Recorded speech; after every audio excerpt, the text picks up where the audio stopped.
What's up? What's happening? It is a burgundy and gold game day here on the Team 980. We are streaming live on the Odyssey app. We're on YouTube. No matter how you're joining us, driving around, 980 AM, 1067 HD2 FM. We're here for you up until 7 o'clock tonight, which will include finding out the inactive list. So we'll find out in just a little bit if Andrew Wiley is back and playing for Washington, if Cornelius Lucas is back, and if Brandon Coleman is ready to go. Three of Washington's top four tackles, actually three of their top three, if we're being more blunt about it, they are questionable for tonight. We know Brian Robinson is back. We know Marshawn Lattimore is out, and there is plenty to talk about as we get ready for Commanders and Eagles tonight. So for the show today, this will resemble on some level more of our usual Friday show, except for at the end of it, you don't have to wait a couple of days for kickoff. You just wait an hour, and they'll tee things up there at the link in South Philly. We'll check in with Chris Russell, by the way, in South Philly, coming up at 6:30. He'll be live on the scene and might actually have the injury report, the inactive list, handed to him while we're talking to him. So that'll be kind of fun. But we always start the Friday show, Anthony, with keys to the game and what's at stake. And I think the what's at stake in this game is pretty interesting because I think there's kind of an existential narrative level what's at stake.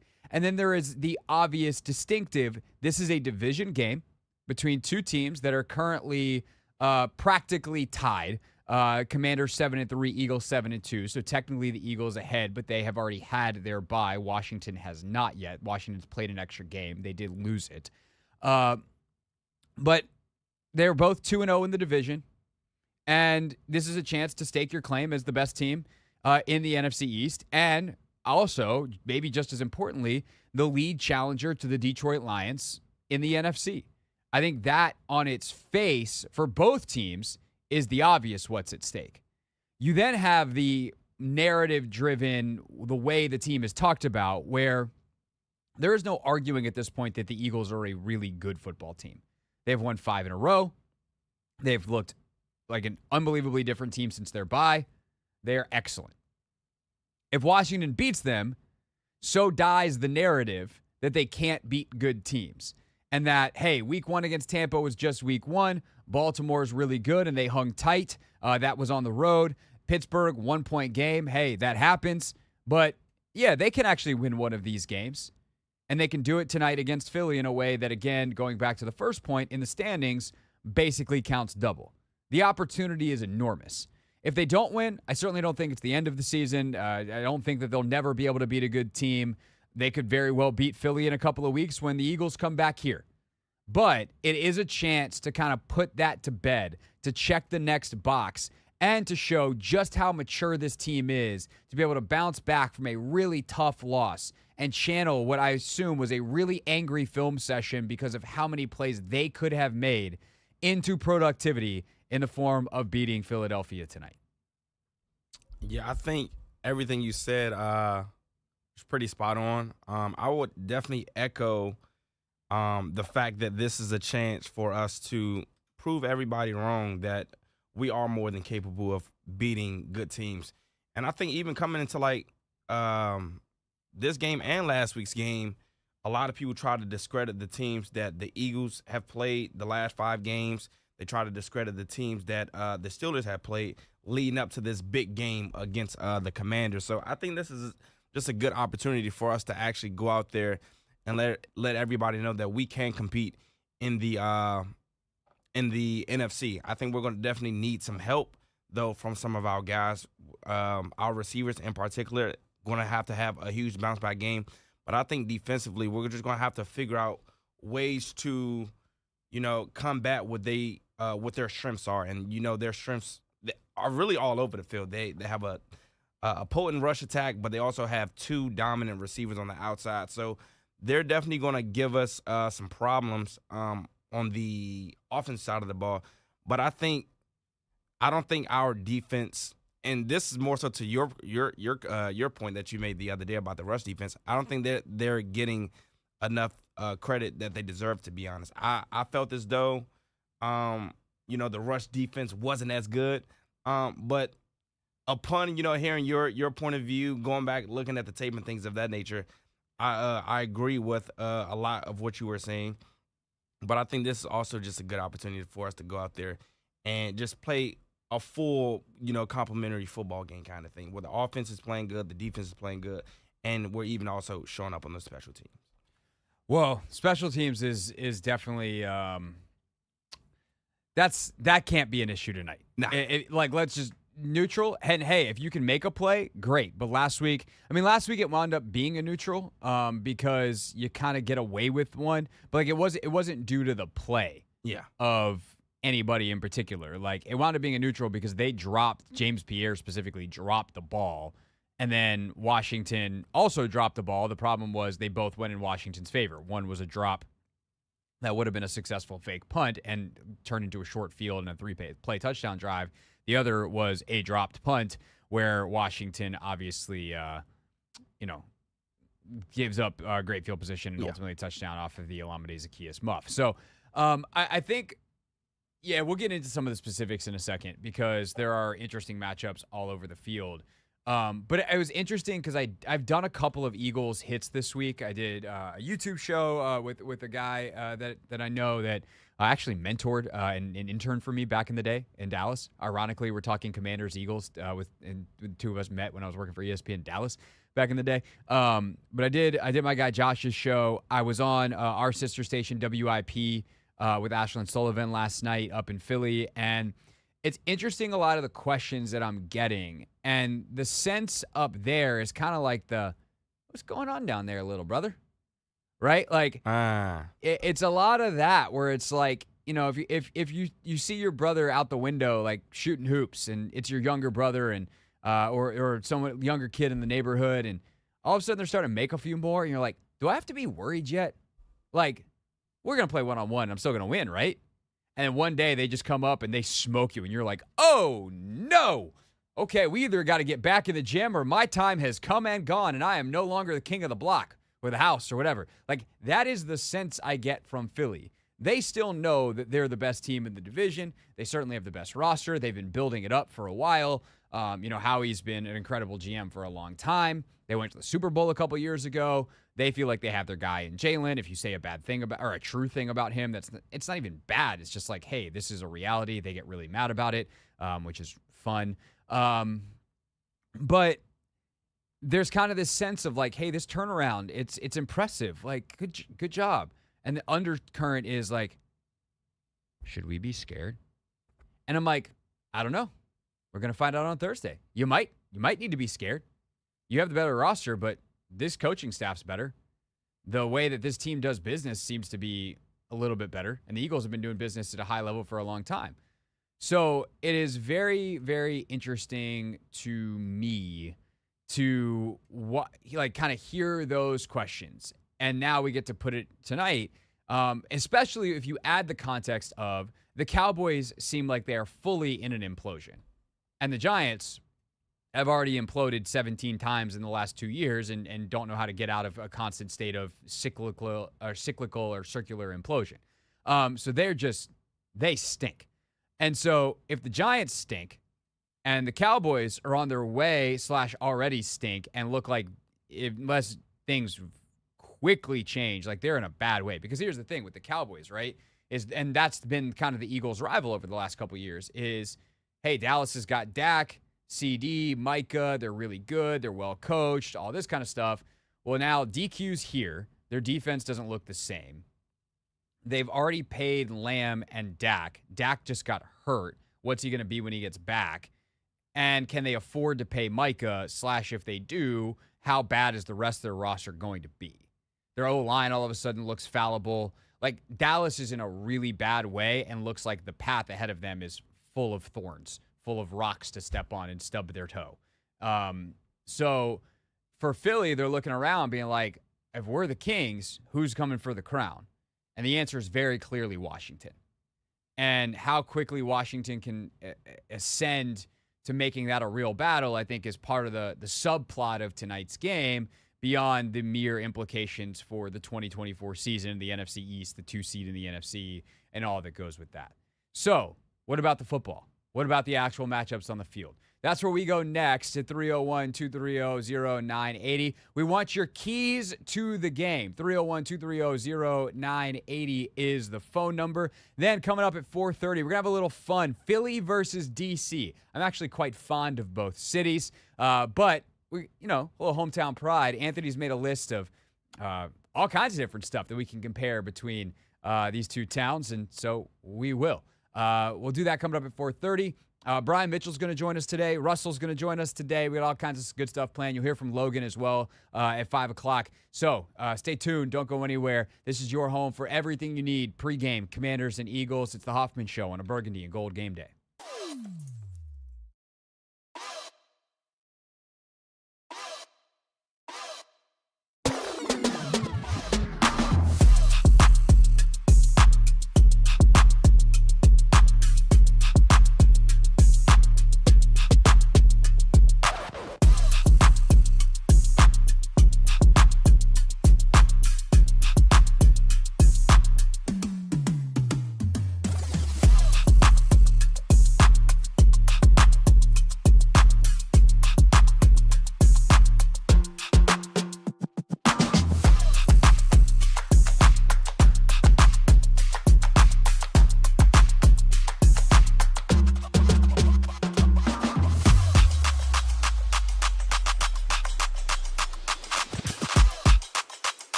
It's the Hoffman Show. We're on the Team 980. We're always live as well on the free Odyssey app. It's a Burgundy and Gold game day. Commanders, Eagles tonight. We're talking about it with you at 301-230-0980. What we're looking for is your keys, or are your keys to the game. So you give us a call. Tell us what you think the keys are for a Commanders win. Matchups that you got your eye on. Anthony and I will disperse our comments in between. And let's get things started with DC. DC, thanks for calling. You are first up here on this Burgundy and Gold game day. Great day, Hoffman. Great day, Anthony. Our keys to victory tonight is ball control, playing defense, scoring on every drive, whether it's a touchdown or field goal, and we have to hold on to the ball, whether it's offense, defense, or special teams.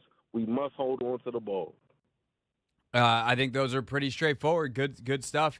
I mean, obviously, look, it's not exactly the most sophisticated analysis to say, hey, you want to score on every drive, right? But you can't just.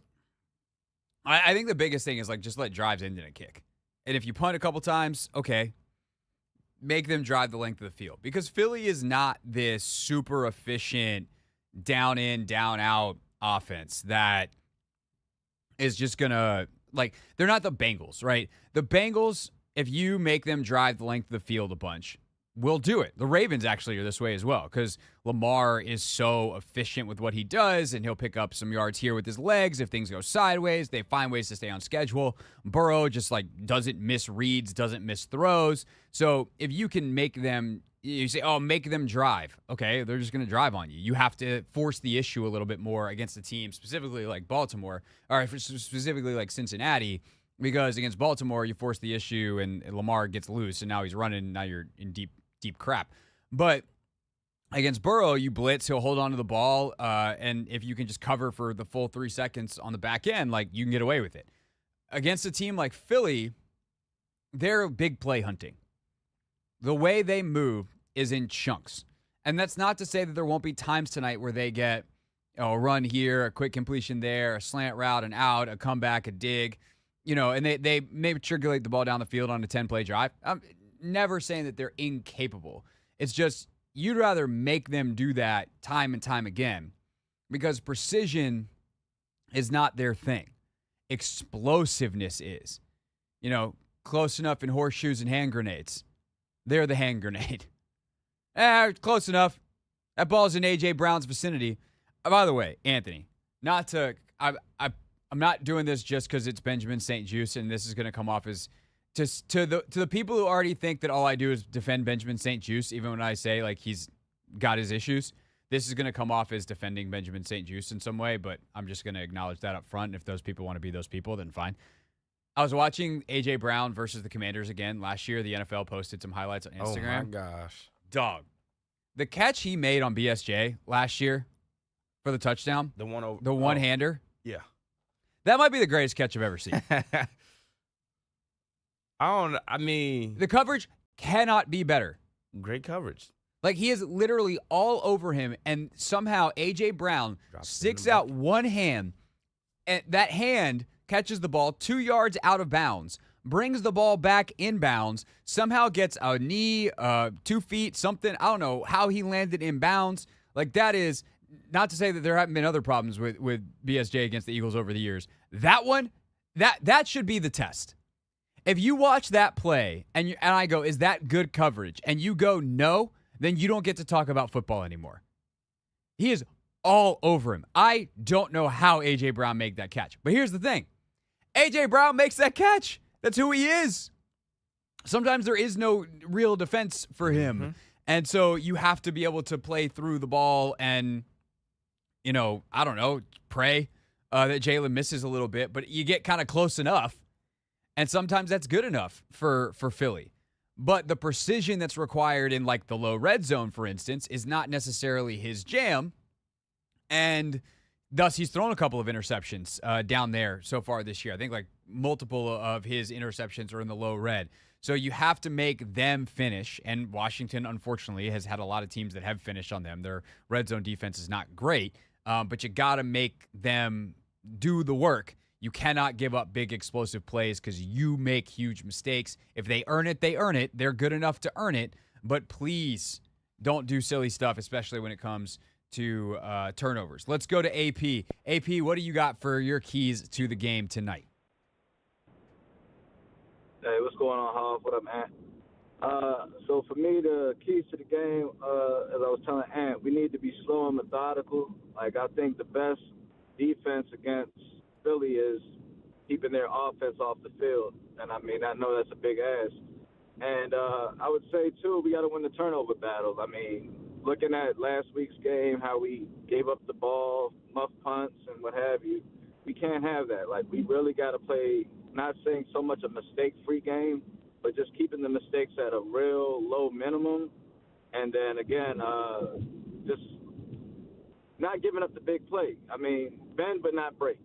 Like, I can live with a field goal, but we can't give up, high percentage plays that can take away the momentum and force us to be in the shootout. Like, we got to be slow and methodical and just let Jaden Daniels not have to win us the game, but control the game for us. That's all I got. Thanks, fellas. Yeah, you got it. Thanks, AP. And I do think that ball control element is huge. And we've seen the Commanders' defense late in the last bunch of weeks melt down a little bit, and they just get tired at the end. And part of that is their offense in the second halves of some of these games has not really sustained drives. And so if the offense can sustain drives through and through, then, okay, you're in good shape. Against the Giants, they did, right? Against the Giants, the Commanders give up that touchdown drive in the fourth quarter, but the offense holds the ball for a long time. Defense gives up a touchdown drive. Offense literally doesn't give the ball back. There was never a point where the defense was on the field where it was threatened in a one-score game that could either have tied or taken the lead for New York. But still, there's some spots earlier in that game where the offense gives the ball back quickly and the defense is a little more tired at the end. So can you protect your defense, make them or let them get rest, longer sustained drives, and that these are good points, but that's the hard part is how to actually do it. The hard part is, what does that functionally mean? One, I think it means Brian Robinson has a big day and a heavier – the run game in general has a heavier loaded day. I don't know that B-Rob's going to come back and immediately be like, 25 carries for a guy who's been out for a couple of weeks. But does he get his 12 to 15, let's say? Does Jaden wind up with 5 to 7 carries by the end between scrambles and design runs? Does Eckler get his 8 to 10? Does whether it's Chris Rodriguez or Jeremy McNichols, do they get another 5 in there? Like, can you run the ball 30, 35, 40 times?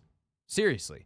Because if you are, that means not just have you skewed towards the run, but it means that you've been on the field enough that there's enough plays to do that in the first place. You need to have a high play volume to even approach that kind of thing. And that's what the Steelers were able to do last week. So it's that, but it's also the screen game. Can that be a positive, if not a huge positive? Like, it's one thing to get explosives, but can you at least get 8 as opposed to throwing the ball in the dirt and now you're in 2nd and 10 or 3rd and 10?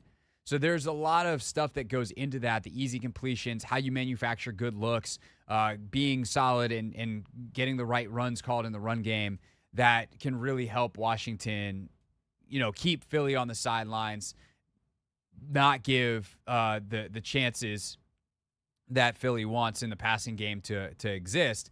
And then the other part of that, too, is can they make sure that as they sustain these drives that they do ultimately get some points out of it, even if you stall out in the red zone? And can you build a little bit of a lead and make Philly play from behind? That's the ultimate. Like, again, we talk about this a lot with this team, but a bunch of the teams they've faced recently, and I'll use Cincinnati as the example of the counter. Okay, Cincinnati's playing from behind. They have to throw the ball a lot. Watch out.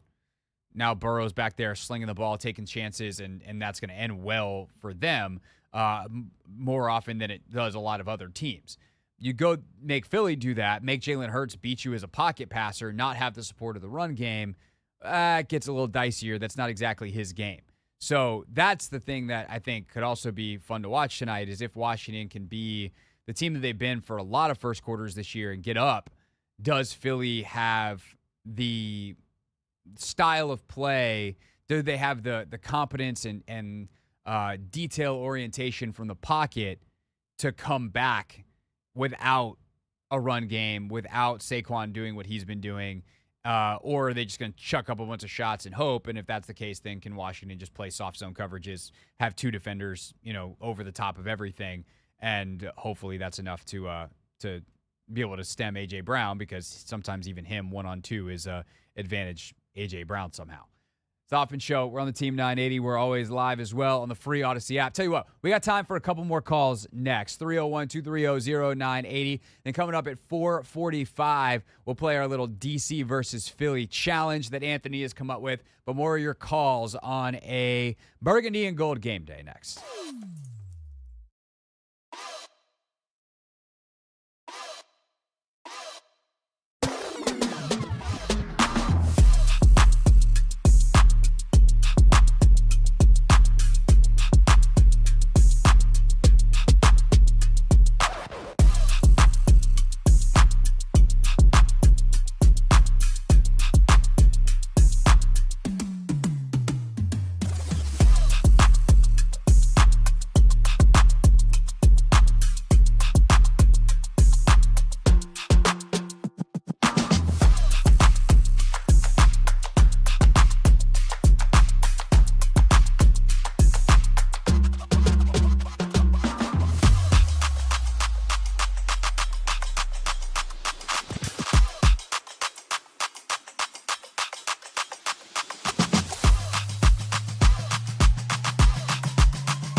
It's Hoffman Show. We're on the Team 980, always live as well on the free Odyssey app.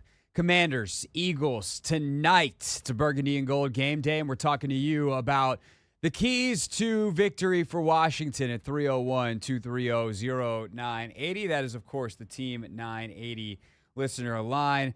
Let's go to Michael to keep things rolling. Michael, thanks for calling. You are on the Hoffman Show. Well, thank you very much, sir. Love the T980 and love your show, Mr. Hoffman. Thank you. I appreciate I got a that. for you, man. Sure, buddy. Buy Jalen Hurts. Keep him from running like the Steelers did to Jaden. Keep him in the pocket and make him beat you with his arm. Make him nervous. Get to him. The interior has to penetrate. It's time for some pain. Secondary has to step up to do that, and we have to stop the run. Win the time of possession. The longer Jalen is on the sidelines, the better. We have to run through them. Jalen needs to use his legs and an accurate arm as he has before, and be careful not to get too cutesy with the play calling and lose yardage. Michael, thanks for the call. Love the passion. Appreciate the kind words about the show, man. Really appreciate it. And it brings up another interesting point that I've kind of been wondering about with Philadelphia. And Anthony, have we heard from any of our folks up in Philly yet, by any chance? We have not. Okay, there's a chance that we have a Philly insider. But here's actually the number one question I would ask them is, earlier in the season, we heard about all of the consternation in that locker room, right? Like, dudes, Jalen and Sirianni seem to be fighting every week. There just seemed to be a lot of stuff within that organization. Have they solved the stuff, or have they started winning and it's just kind of gone away? Because the Commanders are a team that'll expose who you are. The Commanders play with an intention and a physicality that will expose your football character. And that is not something that a Washington team has had in decades. It is something that teams like the Ravens, teams like the Chiefs, teams like the Steelers have had with recency. And for some of those teams, the Steelers, that's like who they've been the entire time they've been a football team. It's who the Bears think they are, except for we just laugh at them. Nothing on that, Anthony? You're too busy trying to figure out a fantasy trade. Nah, I got a notification. That's why I looked down real quick. Oh, okay. I was being petty at Bears fans. I didn't get any reaction out of you. I mean, shouldn't kick them when we're down or when they're down. Nah, not right now. Okay. I think the day you gave them was enough. Was the day they deserved? Yeah, that they deserved it that day for sure. Fair enough. But now they're down. Like, we they're wish old you news. We wish you the best, Bears fans. Yeah, bad news, Bears. Old news. Yeah. Okay. Fair enough. Okay. The point is, if you are the Eagles and Washington comes out and Frankie Louvu's bam down, Quan's coming up in coverage, bam, Chin just tackles the mess out of Dallas Goedert, out route. Okay, you caught it, but like, I'm here. Then what? Is Philly tough enough in their modern version? Because over the years they've had, obviously, look, I think that O-line's full with, like, real tough guys. They got some dude, like Lane Johnson's a gangster over there at right tackle. But guys like BG on defense have always been, about that life. But Fletcher Cox, you didn't mess with Fletcher Cox. He's gone. Some of the other guys they had on defense, like, I don't know about the football character of this Eagles team. To be honest, if I had to guess, I think they're probably all right. Like, Kenyon Mitchell's a dog over at corner over on the other side of the football. Like, I don't have any real questions about a guy like Nakobe Dean and what he was at Georgia and now what he's turned himself into in the pros. You see some of the plays he makes out in space, the athleticism. It's crazy that a middle linebacker is wearing 17, but like, then you see him make that interception in the end zone a couple weeks ago against the Jags, and you're like, oh, maybe you should be playing DB. Like that's a sick play. Obviously, offensively, Jalen is the feisty competitor. Brown's a competitor. Devontae, slim reaper, but he's a competitor. So like, my guess is they probably react pretty well, but they have been a team that at times has turned inward on themselves. And so if I'm Dan, that's one of the things that I'm kind of preaching is like, I want to push their buttons a little bit. I want to see what happens if we like sometimes you don't poke the bear. I happen to think in this case you probably poke the eagle.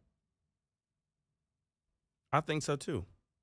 We got to see what they're all about. I think the thing that does concern me though is more so playing those guys 4 downs or playing because of the tush push, and sort of kind of them only needing 9 yards is just the schematics and the football and that like the execution, I should say. Eagles have a big advantage. They have better players. Schematically, I think Washington, I'd probably take their coordinators over Phillies. Although Fangio to Joe Witt, it's kind of not fair. Joe's a first-year coordinator who I think is going to have a great career as a coordinator. Vic Fangio is the godfather of modern NFL defense. And once the guys have learned his system a little bit more post-bye here, and Cooper DeJean's been installed and Kenyon's really come along, like, They're a completely different defense. But yeah, it's an uphill climb. That's for sure. Let's go to Marcus. Marcus, thanks for calling. You're on the Hoffman Show. Marcus, what are your keys to the game tonight? All right, let me start off by saying that I am a diehard Commanders fan, and I think this game is very winnable. I say that because what I'm about to say next may receive some pushback. So, clearly established a run against this team. The Eagles are very, very dynamic, but they can't be dynamic if they aren't on the field. So what I say is establish a run. However, knowing how dynamic the Eagles are, I mean, they're a high-scoring offense, and 5 out of their 7 wins, they've scored at least like 4 touchdowns or something like that. So, personally, I would say I would much rather them score quickly. You know, they're known for big plays. Saquon's known for big runs. I would much rather them score quick, not necessarily score first, but if they're going to score, I'd rather them score quick. So our defense isn't on the field as much. So that way, you know, when it comes down to, you know, that fourth quarter, because it'll be a hard-fought game. I doubt this will be a blowout. But when it comes down to that fourth quarter, we need our defense to lock in. They aren't gassed because Eagles are you know, busting out 15, 16, 17-play drives. So I would prefer them to score quick, and then the offense can, you know, establish that run, keep Philly's offense off the field. That way, when it comes down to the nitty-gritty of that fourth quarter, defense is energized, and they can come up with some huge stops. But, again, I do feel like this is a very winnable game. Just establishing a run, I feel like that's key. It's like a broken record at this point. Run the ball, keep them off the field, and I think that's how we win this game. So you're saying on defense, I actually think it's really interesting as a strategy, you know, play. You'd rather them be super aggressive, blitz, force the issue, and if you lose, at least you, like, if you're going to die, make it quick as opposed to a long, slow death and hoping that you don't die at the end. Exactly. That's interesting. 1,000%. That's interesting, It sounds Marcus. crazy, but that, like, just knowing how feeling how this game is going to come down to the end, I would much rather rip the Band-Aid off than in that fourth quarter. Buckle down. We have the energy to sustain. And our defense can do great things, and they've shown that. Dante Fowler. Granted, secondary is a little banged up, but Jeremy Chin's been not banged up, but Jeremy Chin's been a bright spot. So force the issue a little bit more. Get them, you know, put the pressure on Philly to feel like they have to do something great to win this game. And then, bam, we strike, we get turnovers, and, you know, we win the game. So I think, if anything, yes, score quick. If you got to score, I would much rather you blitz them, and if they rip off a big one, as opposed to those 15, 16 play drives, and that just wears us down throughout the game. Marcus, it's really interesting. I'm going to chew on that, and we'll talk it out here. And I appreciate the call. It's well presented. It's a good argument, and I like it. Thanks for the call. That's very interesting. And there's probably some merit to that. I think that the other side of that coin, though, Ant, is do you trust the current state of the Washington offense to keep up, right? Do you think that the Washington offense can – because, like, if you're going to die quickly on defense potentially, right? Because also, like, you could get a counter punch in, right? You know, if we're in if one of us is in a boxing match, like, against a heavyweight, like, that's a mismatch. We'd rather just go in and see if we can land an uppercut because we're not going to win we know we're not going to win the 15 rounds, right?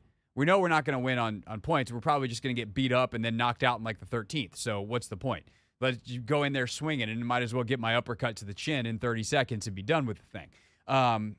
So the question, though, is if you are Washington and you're going to do that defensively, can you kind of actually do the inverse offensively, sustain some drives, and then make their defense be the tired one by the end where your defense is still fresh? Yeah, they've given some stuff up, but maybe they've gotten a few punches in / turnovers. And at the end, they're ready to bow up. And hey, okay, now it's, you know, it's the fourth quarter. There's 8 minutes left. Philly's down a touchdown. Now they need a drive. Now we're going to change up what we've been doing. We're going to buckle down in soft zone and make you beat us with precision. We're fresh. So are you, but you haven't been playing like this the whole game. And now we're going to take this down to like one drive. I think it's an interesting strategy, and I think there's probably a lot of merit to that. I still don't know that I'm fully convinced that's the right option because I don't feel as good about the Washington offense as I did earlier this season necessarily. But I don't know. It also does fit personality-wise with kind of, I think, sometimes the way I think about football and certainly the way I think this staff thinks about football of wanting to be aggressive. And so I don't know that Marcus is going to wind up being wrong, I guess is what I'm saying. I don't think Philly's offense – I think that's what Philly's offense wants to do anyway. I think they want those big plays. So I think we should force those guys to actually go out there and, sustain drives, go 13, 14, 15 plays a drive. I think that's harder to do over the course of a game. There are a few quarterbacks that are capable of doing that. Joe Burrow, definitely one of those guys. Lamar, Patty, but I'm thinking Jalen Hurts, he's going to get greedy. He's going to say, we got these corners outside. They can't match up with our guys. Let's take a deep shot. Let's do a deep dig across the middle or something like that. I think he's going to be more willing to push the ball down the field as opposed to dink and dump and, take his time. That's where I think I ultimately just go, I can't do it. Yeah. That's what they want. Yeah. And rarely is it a good idea to look at another team and be like, well, this is what you want. The counter to the counter would be is Philly actually just wants to run the ball. And so should you invite them, should you just run blitz and send a bunch of pressure and play with heavier boxes and be like, yeah, we're going to give you the outside, but you're not going to run it. And if you hit a bunch of 50-50 balls outside the numbers, okay, but we're going to play press man, which unfortunately Washington doesn't do a lot of pressing. They just play off man and then don't run fast enough. So I don't know. This is the game theory of it all. And this is why football is, to me, the most fun to talk about is the strategy, because everything is a set piece as opposed to the fluidity of basketball or soccer or whatever, or hockey or whatever else. The decision making and how you approach strategy is super fun. This is what I love about the game. Of course, then sometimes you have great strategy and then just get punched in the face and strategy doesn't matter anymore. That'd be cool if Frankie Louvu just has a 3-sack day and then screw Phillies, screw their plan. It's dead. So yeah, it's going to be a lot of fun. And we'll be talking about it more with Logan, talking about it more with B. Mitch, talking about it more with Chris Russell. We got a bunch of great guests as we keep going here on the Team 980. Next, though, non-football, Philly versus DC. It's got the better food. It's got the better landmarks. Two great American cities. And we're gonna compare them, see who the real victor is next.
It's the Hoffman Show. We're on the Team 980, always live as well on the free Odyssey app. Ooh, better collection of music artists. That's another good one we could do with this. Coming up in 10 minutes, it's purely football, Commanders, Eagles. But we thought we'd have a little fun with our brethren to the north. Apparently they've got a lot of love or something. And a little DC-Philly showdown off the field. Anthony has compiled a list here of topics, of selections, of things that DC and Philly both have. And we're going to say, who's better? Anthony, I feel like there should be some kind of music underneath this. All right, hold on. I mean, hold on. Let's see. I got an idea. You just start reading. All right, here we go, man. So I've compiled a list of things that when you think about DC and when you think about Philly. And I'll start out with food because I think food brings a lot of people together. It does. Food, sports, music. So I'm going to start out with Philly's staple. They have a cheesesteak. And we have 3 wings, fries, and that good old mumbo sauce, baby. Good old mumbo sauce. Which one would you take, Craig? Where would you lean? I probably lean towards the wings. Ooh, okay. But here's the thing about Philly and food. The cheesesteak is an essential, like quintessential Philly food item. Yes. But real people, like here, first of all, disclaimer / information. My wife is from just outside of Philly. Okay. So like, I was not a big Philly person when I went on my own. Going with her and having her show me like the right spots to go, especially for food in Philly. I think Philly is the most underrated food city in America. And like in terms of the sandwich game, real ones will tell you the roast pork is the way to go, not the cheesesteak. The roast pork, that's a hell of a sandwich. Okay. Cheesesteak's good. Obviously, I'm a little limited there because of my lactose issues.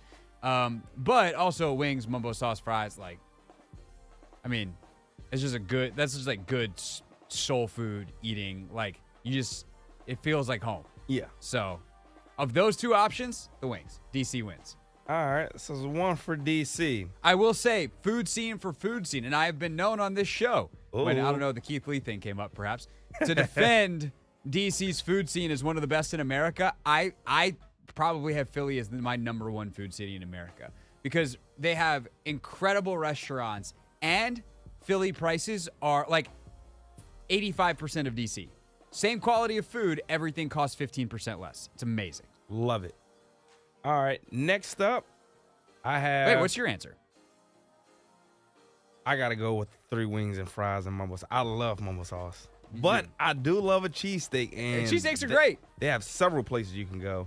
You got Max's, Ishkabibbles, all over the place, man. Ishkabibbles? Yes, Ishkabibbles is on South Street. Noted. It is on South Street. Noted. I'll have to run that one by Rachel. I guess while we're on talking about South Street versus U Street. This is your question, not mine. I have spent very little time on either. Okay. I am a homebody.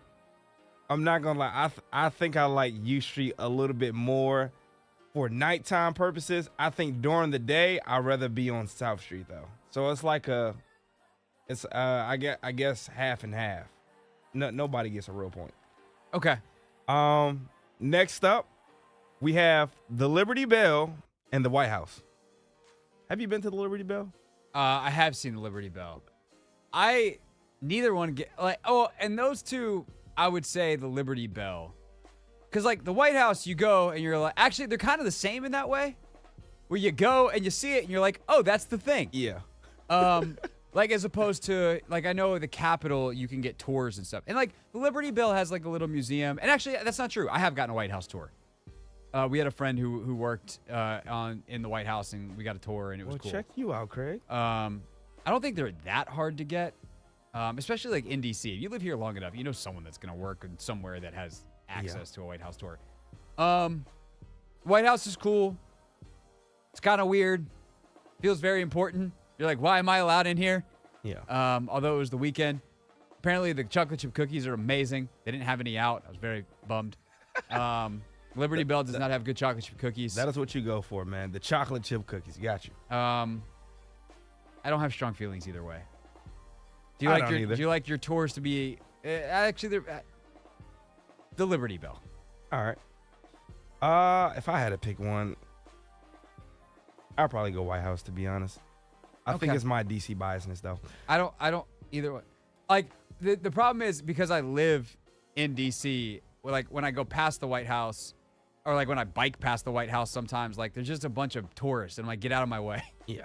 So like in some ways it works, my DC bias works against me there. Because sometimes I see that the government stuff is an annoyance. Yeah. All right, we got 3 more. Okay, Run through let's them go quick. All right, so we got Northwest Stadium and the Link. It is closer than it used to be because Ooh. they have done a good job upgrading Northwest Stadium. I still have to go with the Link. Now, that is both the stadium itself and the current state of the fan base. But this used to be blowout, and like, what were Washington fans going to do?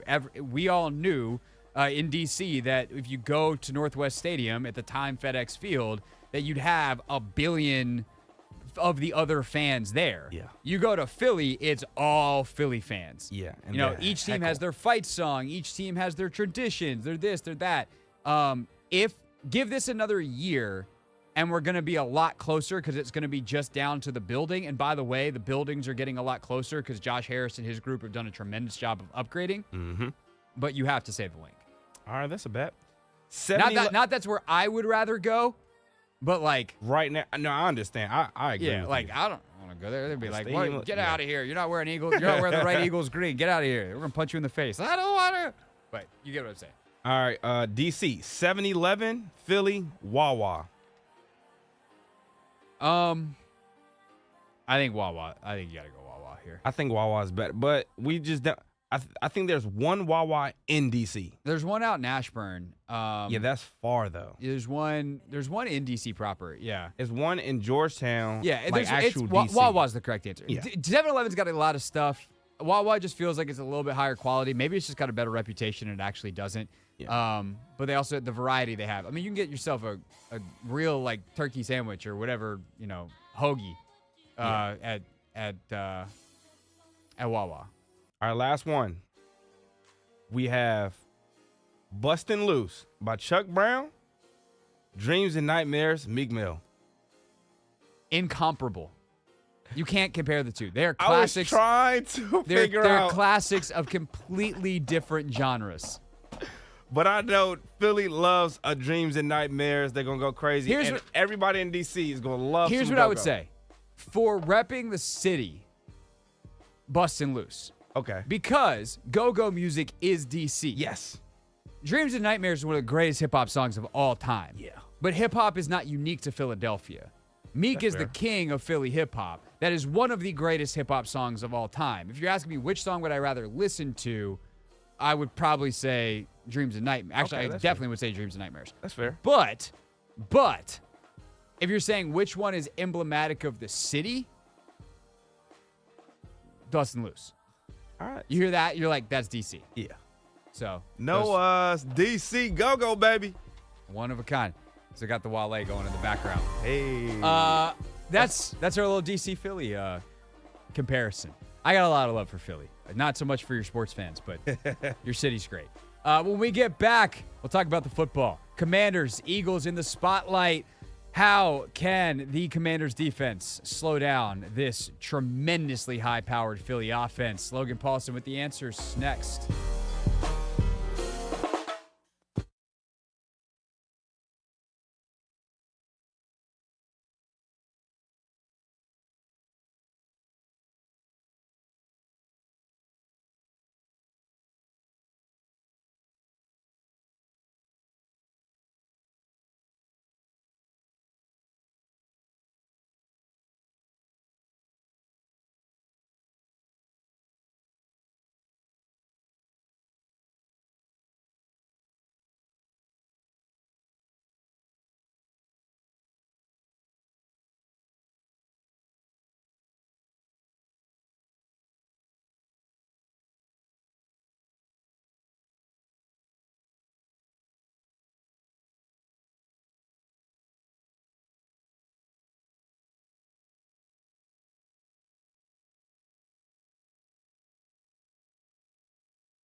It's the Hoffman Show. We're on the Team 980, always live as well on the free Odyssey app. Coming up later in the hour, Brian Mitchell will join us from Philadelphia. Of course, the former Washington legend and also the former Eagle will join us, second all-time in NFL or in the NFL's history in all-purpose yardage, and now he hosts the show with JP Finley. It's what a great career gets you. You get to work with JP. So we'll talk to B. Mitch coming up at 5:30 about this showdown. Chris Russell live from Philly at 6:30. But right now, it is time for Not My Beat. Top story from the perspective of someone who's there. You are looking live. This just in. Not My Beat. Logan Paulsen is in Philly as well, but before he left, we recorded our preview for Take Command, which we share some of with you right now. The Philly offense is incredibly potent, so how can the Commanders' defense stop it? We gave it our best shot in Take Command. Take Command preview time. That's Logan Paulsen. I am Craig Hoffman, and we are previewing Joe Witt Jr.'s crew against perhaps the most talented offense in football. The Philadelphia Eagles come in having won every single game since their Week 5 bye. They are rolling offensively. Of course, the Cowboys gave them some help. They just absolutely dump trucked them. Cooper Rush couldn't hold on to the football the whole deal the other night, but they still put up 34 points, and that's kind of who they've been since that Week 5 bye, Logan. I mean, I'd ask you where to start with this team, but I know the answer. The talent is just overwhelming. But what strikes you about that talent, how they deploy it, and just the special things about it? Well, it's the talent across the board. It's the defensive talent. It's the offensive talent. I know we're talking about the offense right now, but A.J. Brown is a special football player, and Devontae Smith is a special football player. Like, those guys are dynamic, and then you add Saquon to that, and it's like, gosh, like, kind of pick your poison. And, Jalen Hurts. Well, at least there's no way there's enough money left for the offensive line. Oh, wait. Oh, wait. That's exactly right. I mean, they're, for my money, like, when they're healthy, and they've been a little bit nicked up at points in the season, they're maybe the best group in football, probably the best group in football. I think Baltimore or Detroit has something to say about it, but it's close. I mean, when you look at it, it's, is Jordan Mailata playing this week? So Jordan Mailata's practice window has been open, and he was a full participant in Tuesday's practice. So I would say that probably means he's playing. Yeah. So here, top 5 tackle, right? Then you go Landon Dickerson. He's probably a top 10 guard. You go to Cam Jurgens. He's a young center replacing a Hall of Fame player. He's playing well, but not at the same level that Kelsey was playing. Mekhi Becton, if you guys remember him from the Jets. Yeah. He's playing failed guard. Tackle, good right guard. He's playing guard and looks like an absolute savage out there. And then obviously Lane Johnson, top probably 3 tackle in football. So, by the way, playing some of his best ball in years. Lane Johnson this year has his lowest pressure rate allowed since 2018. Yeah, and so it's really interesting watching that group, because it's like they have they are really, really good, but they also have one of the higher pressure rates in the NFL. And you're like, what is going on? So you go watch the pressure reel.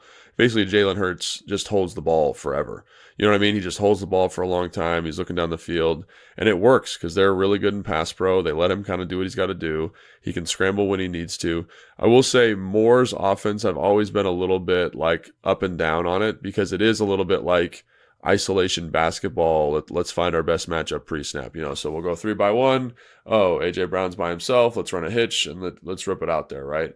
And I think some of the stuff that they did in the run game when Kelsey was there, kind of pulling the center and manning up with the guards, is gone now. And that's never really been a huge feature of Moore's offense. And I think it's really limited the effectiveness of their gun runs, of their kind of sub runs when there's a tight end on the field and there's 3 wide receivers. Like, they used to be so devastating in those situations. And I just kept visualizing Saquon Barkley in those situations, just running buckshot, because they were able to create so much space with how big their offensive line was and how good they were in one-on-one situations. That's really not who they've been over the course of the season, which is good because their rushing efficiency is way down. I think it's like 3.4 yards a carry total, and I think that's including sacks and stuff like that. But they're not quite what they were over the last couple of years, which is just hyper efficient, huge running lanes, leading the NFL in yards per contact, yards before contact. That's really not what they've been. And again, Saquon's done a great job. He's done a great job with checkdowns. He's done a great job finding explosive plays. Like, if you watch the Giants game, there's like a bunch of kind of muddy looks, you know what I mean? Kind of muddy, where's the run? And then he busts out for 50 yards. So even though it's not been the most efficient, he's still one of the most explosive players in football. And then you couple that with the receivers, and it's like, what are you going to do? So if I'm Joe Wood Jr., I think the thing that I key in on is I basically say, like, they're not they're good at running the football. They're not great at running the football. I think they lead the NFL, Craig, in carries, right? Is that a correct statistic? I think the Steelers had them, but it might be them. I'll double check. Yeah, it's close. Whatever it is, it's 1A, 1B, and the quarterback runs the ball, so they get a lot of touches on the ball. So they're going to run the football, and to me, like, I want Jalen Hurts with the football in his hands, because they have 10 turnovers this season. He's got like 9 of them. He throws picks. He's not been great with the football in terms of taking care of it when he's running around. He's got a couple fumbles, and again, like that, this is the thing that's tough, is you want him holding the football, but they do such a good job on the offensive line of making it so that he doesn't have to play outside of his normal rhythm, which is a little bit slow, a little bit deliberate, that he can find these guys that get open late down the field. So even though that's what you want, it's very, very scary, because they're so devastating in terms of explosive playmakers on the perimeter, like so devastating. Like, watching AJ Brown versus Green Bay week 1, I was like, how do you cover this guy? Like, that's how it felt. Like, he's like, he's top 5 player at the position probably, right? And it just, he's big, he's fast, he's explosive, he's strong, and you're just like, I don't feel good about anybody in the league really matching up with him, but the Commanders are going to have a tough time with that matchup specifically. Yeah, and it does not look like, it doesn't look encouraging, I'll say, for Marshawn Lattimore to play at this point. Didn't practice again on Tuesday. He's someone that is big, strong, physical, and fast, and is about as good as anybody in the league for that. But they're probably not going to have him. They do, by the way, lead the NFL in rushing attempts, which is crazy because they played one less game than Baltimore and Washington, who were second and third. So they are 324 in 9 games. The Ravens are 319 in 10 games. So yeah, they run the mess out of the football. It's also crazy. I thought Pittsburgh, I think, was the most after last week. And then they rushed the ball 43 times or somehow fourth. I don't know. Me and math, bad.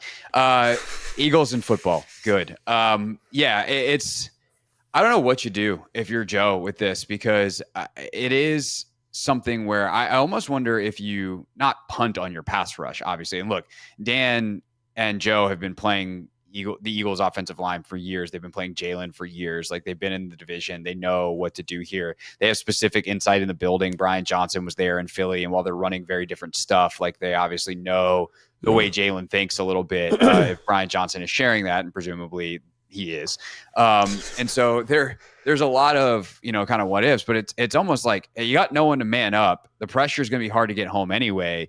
Do you just blanket it with as many bodies as you can and make Jalen try to read zone coverage? Or do you just say, hey, like, no, we're an aggressive team that's going to try to get pressure, and let's see if we can poke some holes in that line? Because while it has happened without Jordan Mailata on the field, there are some teams that have gotten pretty good pressure on Hurts this season. Because he holds the mess out of the ball. Yeah. Like, does he have the long? Usually he has the longest time to throw in the league. Yeah, I actually looked that up while you were talking. He's at 3.11 seconds per attempt, which is an insane number. 3.1, you said?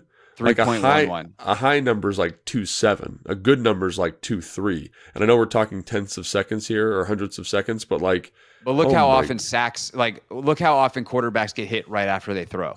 Yeah. Imagine if that extra 0.6 seconds, like, that's the difference in getting that throw off and getting obliterated as you're throwing and the ball popping straight up in the air, or just having to eat it for a sack. Yeah, like the O-line, it's just a testament to how good that group is, how well they're playing. Because he's not really like, he's a good player. Like, I don't want to sound like I'm bashing on Jalen here, but like, he really leverages them a lot, and it doesn't show up on the stat sheet like in the way you think it would in terms of sacks and hits and hurries. Like, obviously I just said that they're number one in terms of pressures, but he doesn't get hit a lot. He doesn't take a lot of sacks, and it's because that group is just in there. It's funny, when you were talking, I was thinking, like, obviously they run the ball a ton, but I think this is a game where you just say, hey man, we're going to play like some version of 2, some version of quarters. We're going to stay back. We're going to make sure our corners have help. And just basically, like, Jalen, you will turn the ball over at some point in this drive, whether it's an interception or a fumble. And when you will go back and watch his interception reels, I think he's got 10 interceptions this year.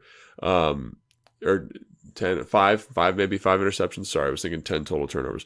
5 interceptions, 4 of them come in the red zone. Like, low red, bad picks. So, like, just kind of bleed it out, let them get their first downs. It's not a super efficient offense like when you watch, Baltimore or Cincinnati or Detroit. It's like where they're like a well-oiled machine. It feels a little labored. It feels a little bit like, we're kind of teetering. We're being carried a lot by our talent. And so what I would say is, like, let them do that. Let them kind of dink and dunk their way down the field. He'll miss a throw. They'll miss a blitz pickup. They'll miss an assignment in the run game. They'll get to 2nd and 10 and then just kind of wait it out. And I think that's because of how good they are on the perimeter. Like, that's kind of what you have to do. And then what you're hoping is that Saquon doesn't really get out. He'll get a couple yards here and there, 5-yard run, 10-yard run, 15-yard run. But as long as you can stuff him, like you've always talked about, creating that stuff percentage, I think you just say, hey man, go on a 12-play drive and see if you can do it. And that's kind of how I would approach it. I think that's how I would approach it too. That involves a level of patience that this defense has definitely shown at times this year.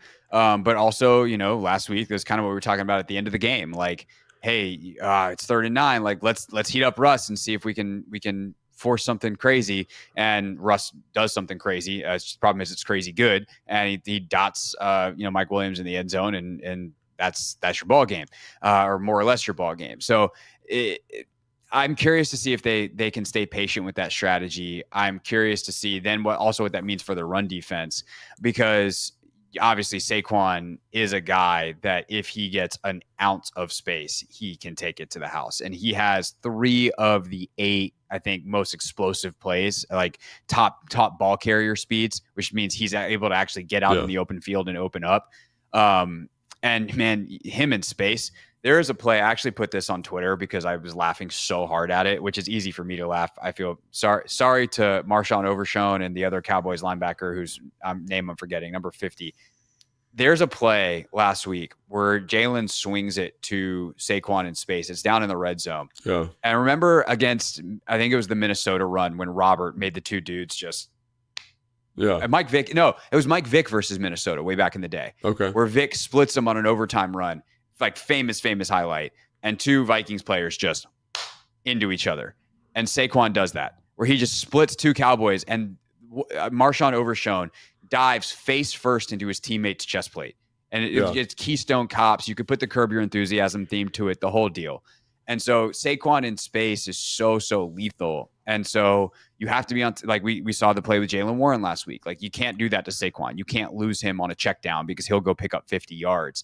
And I think this defense's ability to fly to the ball, rally, and tackle becomes really important. They've been really good at it. It's just harder against these dudes because these dudes, whether it's Devontae, he's slippery, AJ's powerful, Saquon's slippery and powerful, Jalen's hard to bring down. He's got a bunch of explosive runs this year. Like the rally tackle, like once you get past the schematics of how you approach it and your aggressiveness style, there's just the fundamentals of blocking or block shedding and tackling, especially on a short week where you're beat up a little bit, that are going to probably be the biggest determinants in this game beyond any schematic decision. Yeah, I mean, they, like you said, they got dudes, and their offense is really like when the dudes are good, like the offense is good. And I think that's what you're contending with. So ultimately, like that idea that you kind of just say, hey, we're going to play coverage, we're going to rally and tackle. It's not going to feel good all the time. It's not going to look good all the time. But we are just going to kind of keep in the fight, because when you watch like the explosive play reel, like they're explosive, they get down the field, and it's not like anything, like look at this design and look at how they manipulated the coverages and stretched this window. It's like, AJ, go in on a vertical. Just like, we're just going to call it. You're just going to run it. Like, and it's tough. It's just tough to deal with. So I think that's, again, it's not going to be easy. It's not going to be pretty, but like, if they can just manage and not give up an explosive and force Jalen to kind of work the length of the field, I think they're going to be all right, because again, he does turn the football over. He does hold the ball for a long time.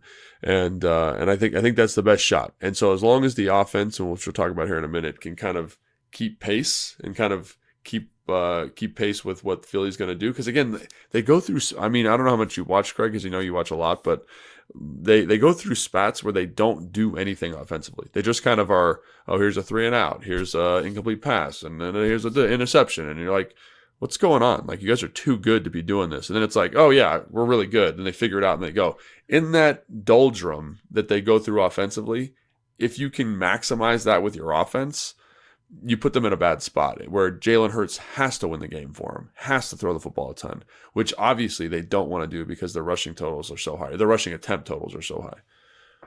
Yeah, no, the game flow, again, we always seem to talk about it, but like that is definitely big. And it's funny because the way that, especially this week that I watched, where it was very, very segmented on a short week, like the third down rule becomes real funny because you got the graphic of like score, to, quarter, time, whatever. And there are some stretches where you're watching it where you're like, third down, they don't get it, come back. It's like 5 minutes later, same thing. Yeah. And then there's other weeks where like third down, say it happened in the middle of the first quarter, they don't hit a third down again until the end of the second, and they've scored 21 points in between. Yeah.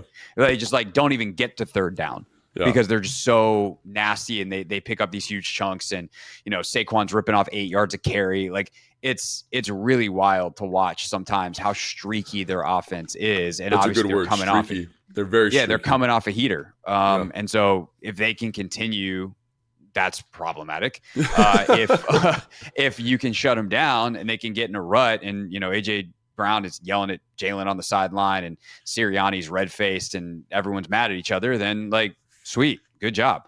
I definitely think it's going to be interesting. The not giving up explosives in the run game to me is the number one thing. Jalen hits. Yeah, just because like that's where they want to live, right? They want to run the football a ton. And if they can generate the big ones, and that's less times that Jalen's going to put it up. And I understand that the big explosives are a huge problem potentially in the passing game because of how skilled the receivers are vertically. And I'm not saying that I would necessarily like put a bunch of guys in the box and whatever and leave my corners one-on-one. But my point of emphasis, I think, this week is, hey, just be you in terms of who we've been all year. Be violent and physical at the point of attack, like hit hard, wrap up, finish plays. And if you do that, you'll be okay. If you're lunging at Saquon's ankles, like you're going to be the guy on the ground in the background of the highlight reel. Don't be that guy. Yeah. And again, the down to down for him too, the down to down efficiency, not great.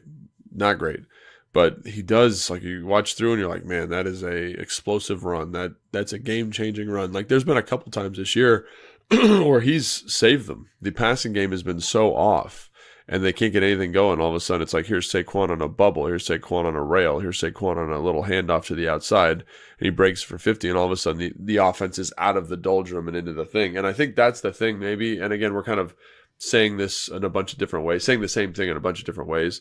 They have a lot of people that can do that for you, right? So right. We're indulgent. It's just real quick, like the man coverage matchups, if you think about it, if they do go man, like I guess you put Luvu and say, hey, can you run with Saquon? And like Percy Butler and Jeremy Chin are on Dallas Goedert. And then you got Juice on one of these receivers and Saint Russell on another. Like none of the matchups are particularly good in Washington's favor, which is why I just avoid playing man as much as I can in the first place. And so to me, this feels like what they did against Cincinnati. It feels like it's going to feel exactly like that. Split safety, light box. They can run the ball as much as they want, basically.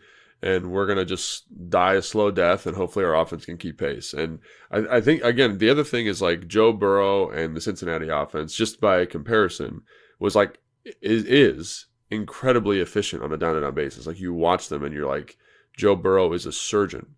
The thing about Jalen is he does, like, you get in these modes where it's like, hey, here's, like, there was against the Giants, for example, their second drive, there's a dude, it's Jahan Dotson, wide open in the middle of the field. He just bypasses it and checks the ball down. Like, that's kind of, and you're just like, if he hits that, that's a first down, they stay on schedule. Like, Joe Burrow never misses that, right? That's what, I mean, he misses it occasionally, but he's hitting that 9 out of 10 times. And so there is that element to this game, whereas if you get ahead on first and second down and Jalen's got to do some stuff, if it's not outside the numbers, it's not vertical, it's not a comeback, you can win third downs. And that, I think that's one of the things why it's so streaky, is we talked last week about, Pickens and 50-50 balls. Like, a big portion of their offense is straight 50-50 opportunities down the field, outside the numbers, lower percentage throws. And so when you're not hitting them, obviously your offense looks like not good. But when you hit them, it's like explosive play. So that's the thing you got to negotiate here is, can you limit the first and second down rushing efficiency for them? Because on third down, they become incredibly very, what's the word I'm looking for? Inefficient, maybe? Really? Like inconsistent, maybe, is what I'm looking for there. And I think that's ultimately what you're at, is like, but again, I don't want to be in an 8-man box ever versus this team. I don't want that ever. So how do I stop the run with 6 and 7 guys? So, like, is there line stunts? Are we bringing run pressures? Are we maybe changing the front structure? Like, what is that answer? Because that's going to be really compelling, because we can't just line up in a 4-down front. Because like we said, their O-line is a bunch of monsters, like quite literally monstrous human beings that can move you off the spot. So like when I think about Mekhi Becton on, Johnny Newton, doesn't get me super fired up, because he's giving up about 70 or 80 pounds to that man. You know what I mean? And that's across the board. They're big, physical, nasty, technically sound guys that can move you off the spot. Yeah, for sure. It's going to be interesting. It's a challenge. No one's really solved it in 5 weeks since the bye, where they've changed a couple of things. They're running out from under center more.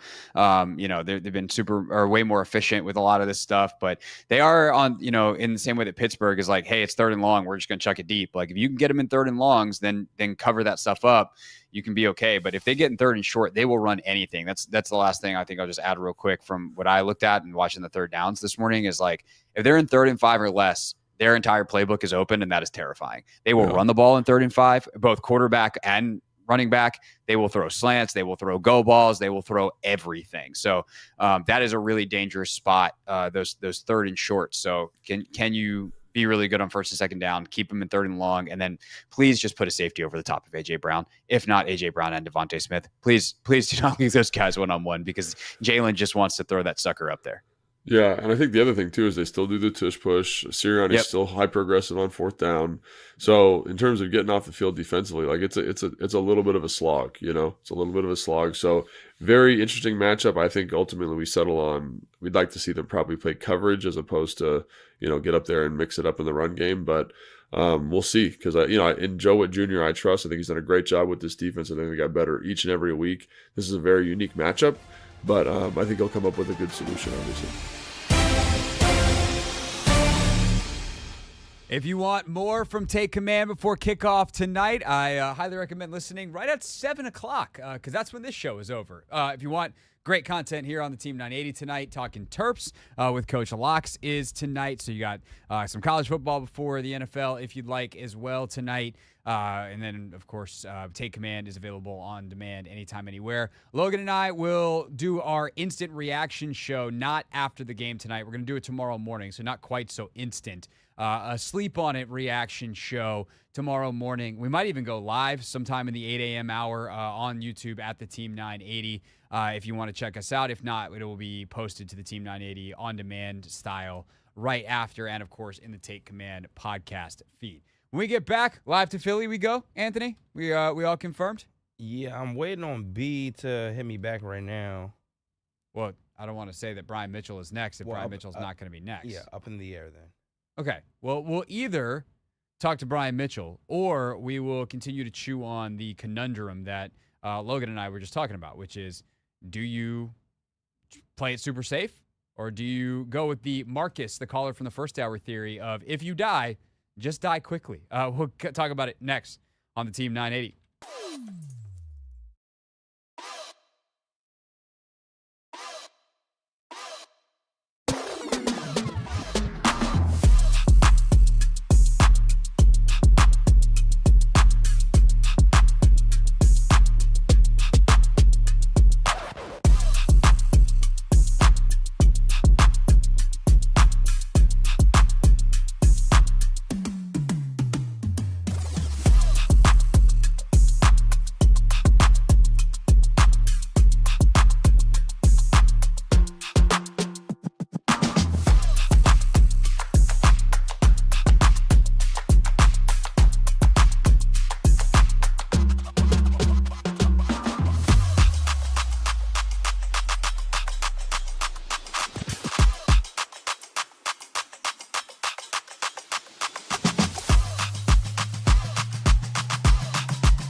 Hoffman Show. We're on the Team 980, always live as well on the free Odyssey app, streaming live on YouTube too at the Team 980. And joining us now from South Philly ahead of Commanders and Eagles tonight, there is perhaps no one more appropriate to talk to ahead of a Commanders and Eagles game than Brian Mitchell. B. Mitch, what's going on, man?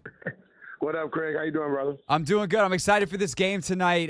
Paint the picture for us up there. I'm sure it's always fun for you to go back to Philly after you spent so many great years there, after you obviously spent so many great years in Washington. But for these night games in Philly, that stadium's just a little bit different. Are you starting to feel that energy already, or is it still just a little bit too far before kickoff? Oh, no. That energy started early today. Actually, it started last night as I went around places and a lot of people were saying, we know you're here to cheer for the Commanders, but, we love you here too. So, but it's a lot of fun. The fans are already out there. They've been tailgating all damn day. Our lots normally open about 3 or 4 hours before the game. Their lots open at 1:30 today. So there'll be a lot of lively people out there tonight. I guarantee you that. That is hilarious, actually, is what it is. It's also fully expected for Philly.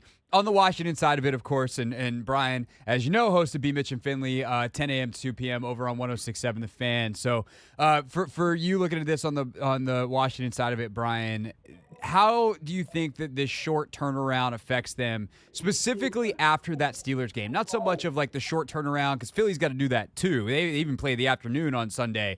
But kind of the way that they lost that game, the missed opportunities to get to come out and play a couple of days later. How do you think that plays into the game tonight, if at all? It helps them out because, one thing about players, they don't want to sit out there and practice all day and worry about things. They want to get right back on the horse. And this is a quick opportunity for them to get back only 4 days after that game. But they also understand the things that they have to correct. Most of the things that happened in that game were mental. When you're dropping balls, that's mental. You get a turnover 2 times in the second half, you don't get any points out of it. So these are mental. So they had a good mental week. But, once the game starts, people say, they're slow. I mean, they're sore. It is. When that football game starts, those guys start moving around, they forget about any soreness. They care about the people right there in front of them at the moment. But the mental things have to be corrected, and to get right back out there is the best thing for any football player. Jaden Daniels, as a runner, has not been as effective in recent weeks. Teams have seemed to be able to take that away. And to an extent, Dan Quinn admitted this week, they've taken some of that off of his plate because they don't want to get him hit on that rib injury. It also sounds like, though, that leash is expiring, if you will. Do you think that is an important thing for them to get going tonight? And how do you feel about that part of Jaden's game against this Eagles defense? Well, I think part of that game goes away when you don't have Brian Robinson on the field. They can focus on him a little bit more instead of having to worry about Brian and also worry about him.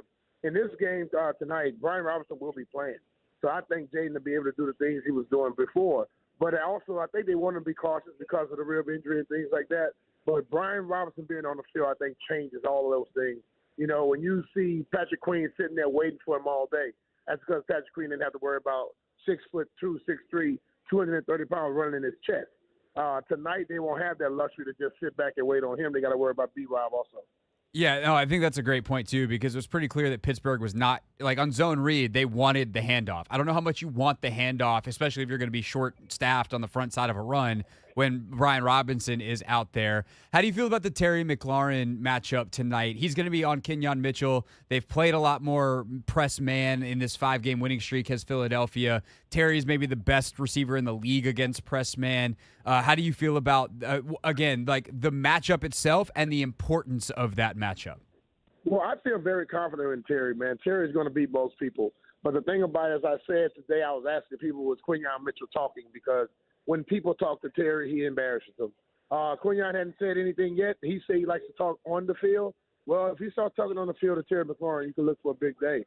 The thing about Terry, he has big games against the Eagles. Ever since his first game in the league, So I'm expecting him to be good, and now he's more of a veteran player. Yeah, Quinyon can play, and he has a great last name.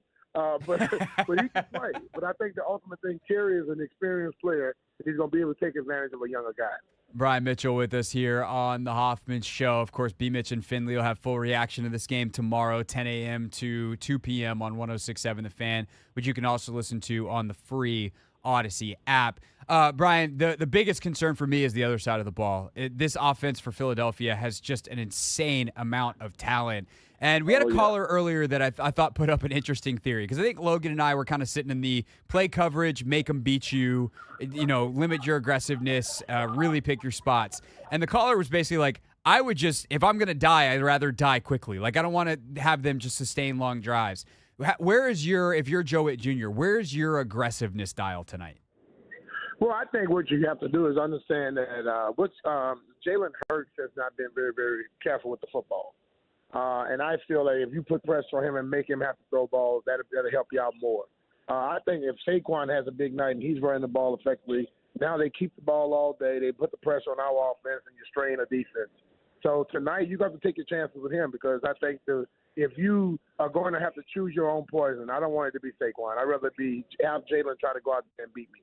And you're going to have to find ways to throw those different coverages at A.J. Brown. Don't allow him to just have one-on-one like they did last year with Forbes. You got to make sure he don't know what's coming at him.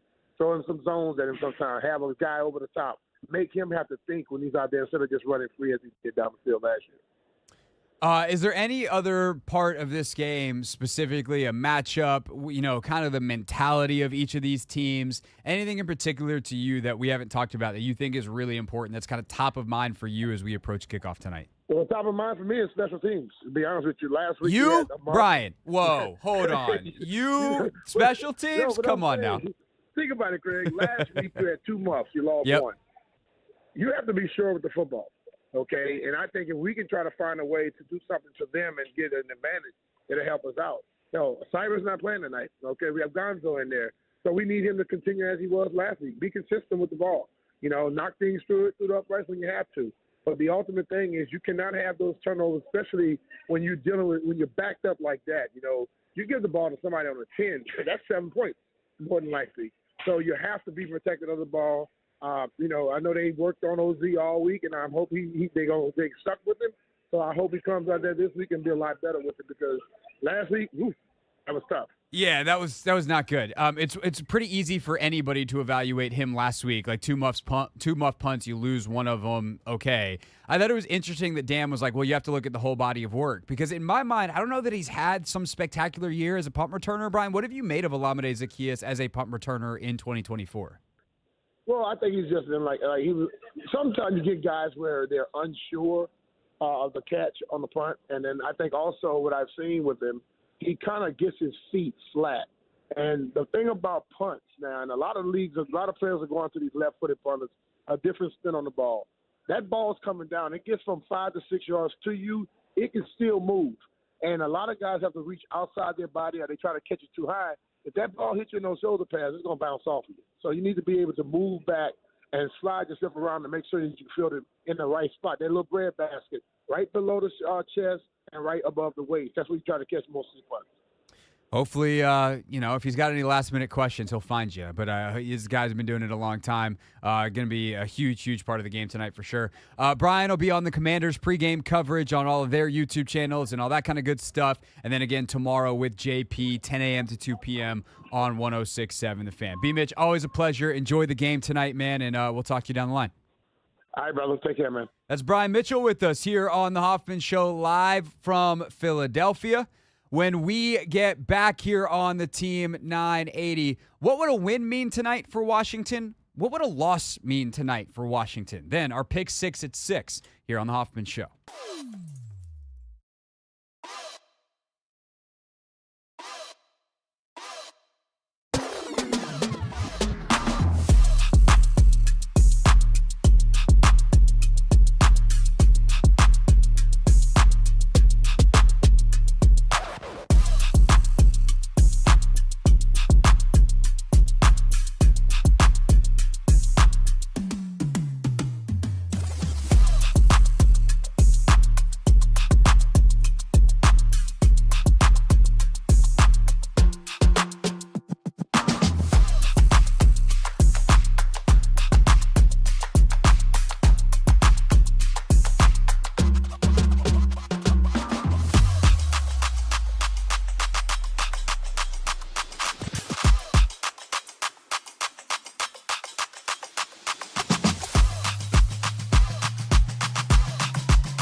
It's Hoffman Show. We're on the Team 980, always live as well on the free Odyssey app.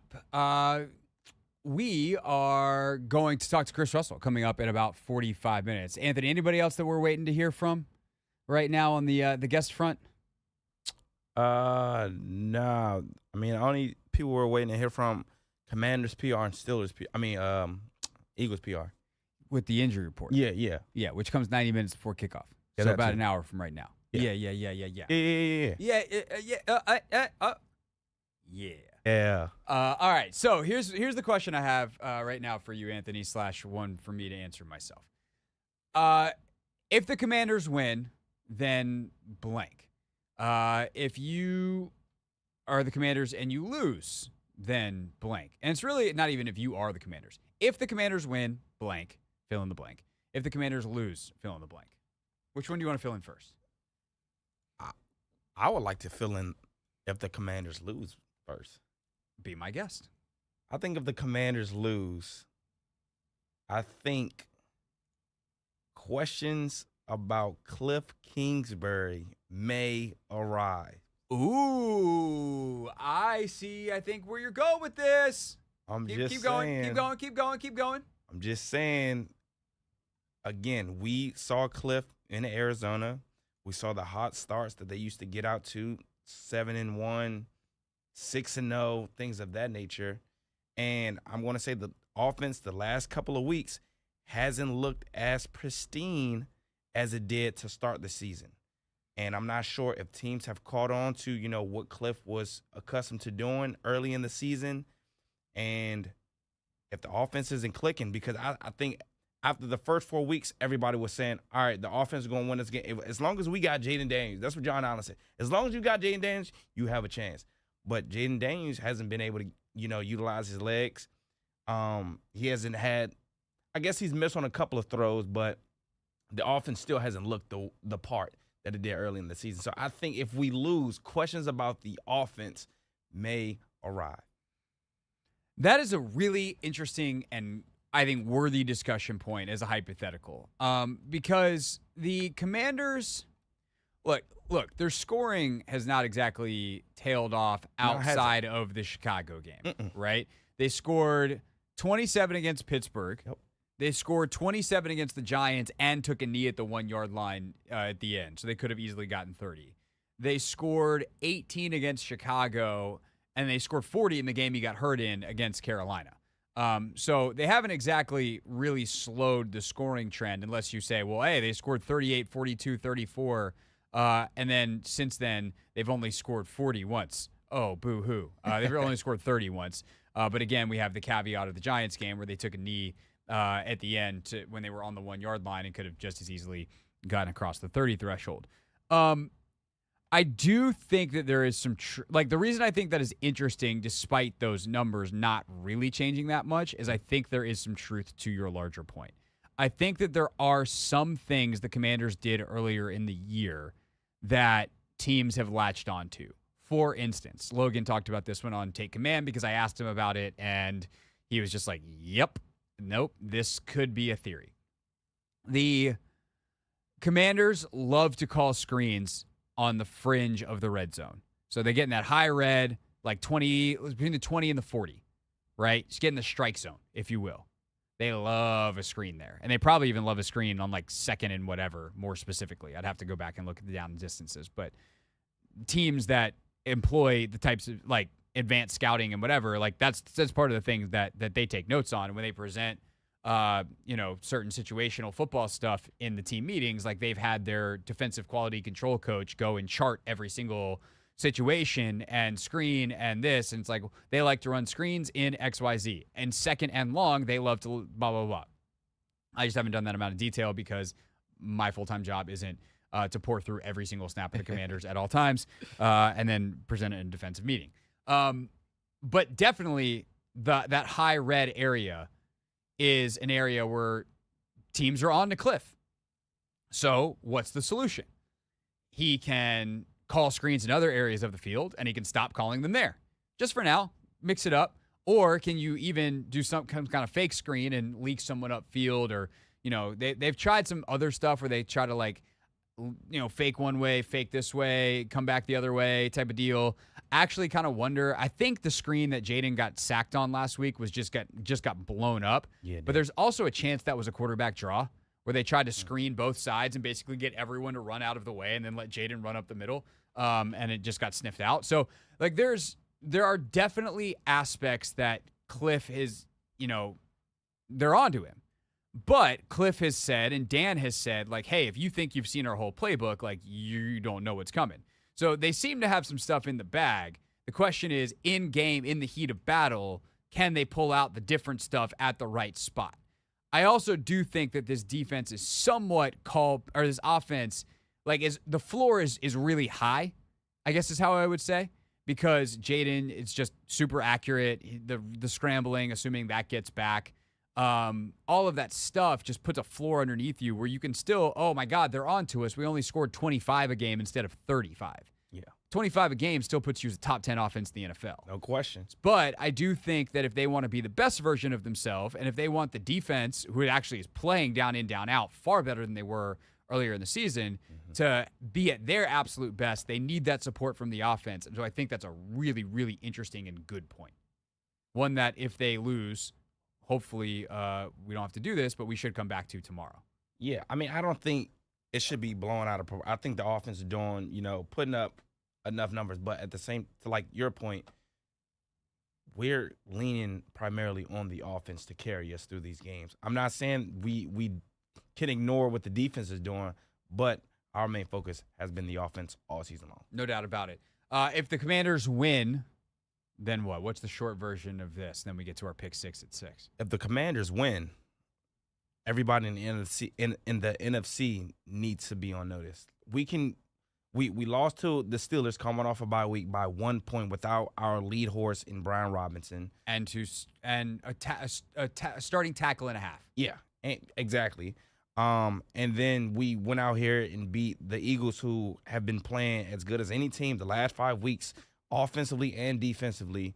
So I think that would deserve some recognition from everybody around the league, putting everybody on notice. We can compete. We can beat good teams. And that Bengals team we beat earlier in the season is also a good team. So stop trying to discredit us. So is the freaking Cardinals. They haven't beat anybody. That too, Craig. Except for the Bengals that are really good offensively and better than their record, down in, down out, etc., and might wind up making the playoffs. And the Cardinals are 6-4 and leading their division, and Washington destroyed them. Also, Carolina's got 3 wins all of a sudden. So take that. Yeah. Yeah. What up? Yeah. We beat them with Marcus Mariota, 40-7. I'm kidding. On Carolina part. All right. When we get back, this is a Friday tradition for us going into Sunday games, but here on a Thursday, going into a Thursday game, we're going to pick the 6 players that we think are most important in this matchup. We call it our Pick 6 at 6. And it's next on the Hoffman Show on the Team 980 on a Burgundy and Gold game day.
have one more hour of football previewing to do here on the Team 980, as it is Commanders and Eagles tonight, a burgundy and gold game day.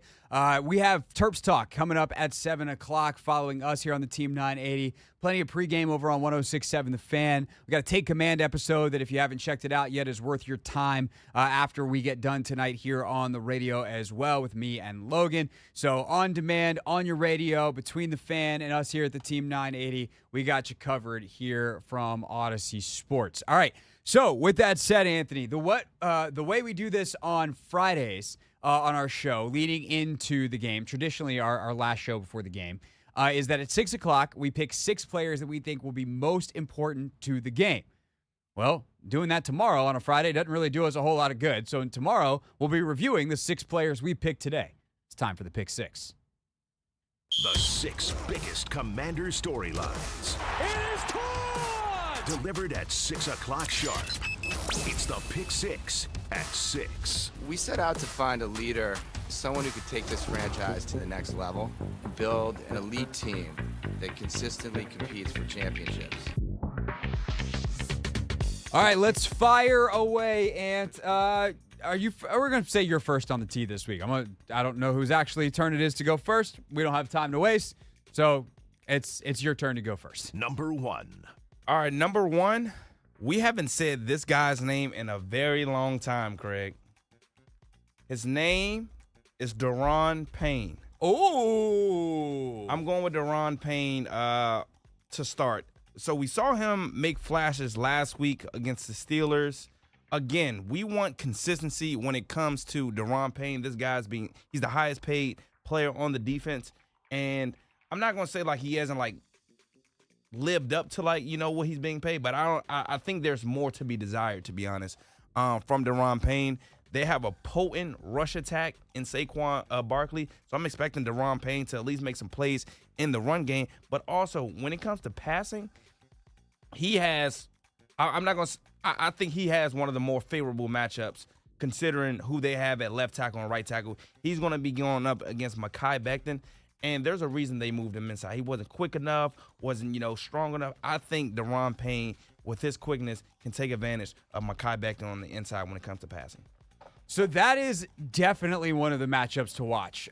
Payne, but also, Johnny Newton is a guy that is a bit undersized. So, there's similar body types, which at times has been problematic this year against the bigger fronts where you need to maybe get Phil Mathis paired up with one of them and then Sheldon Day. By the way, Sheldon Day's a good football player. He be making some plays, man. Just consistently, I'm like, oh, who's that? Oh, that was Sheldon Day again. Sheldon Day. Jalen Holmes, too.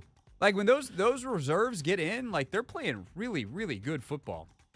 Anyway, Daron, though, the splash plays, like, they just haven't been there. And that is something that you're getting paid to do. Mm-hmm. And Becton is, obviously, as many people know, former tackle for the Jets, total bust outside at left tackle. Just not a good NFL football player.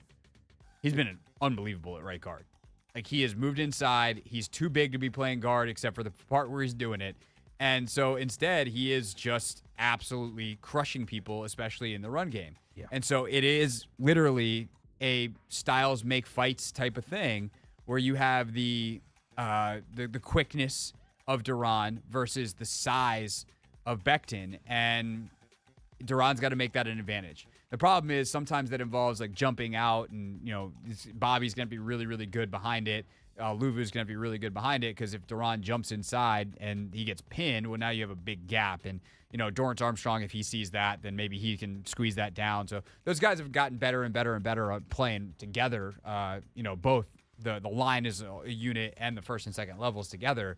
But it is the kind of thing that becomes risky. And Mekhi Becton, used to get excited if you were going to get to play Mekhi Becton because you were playing him at left tackle and he wasn't good at left tackle. Now playing Mekhi Becton at guard, it's a mauler.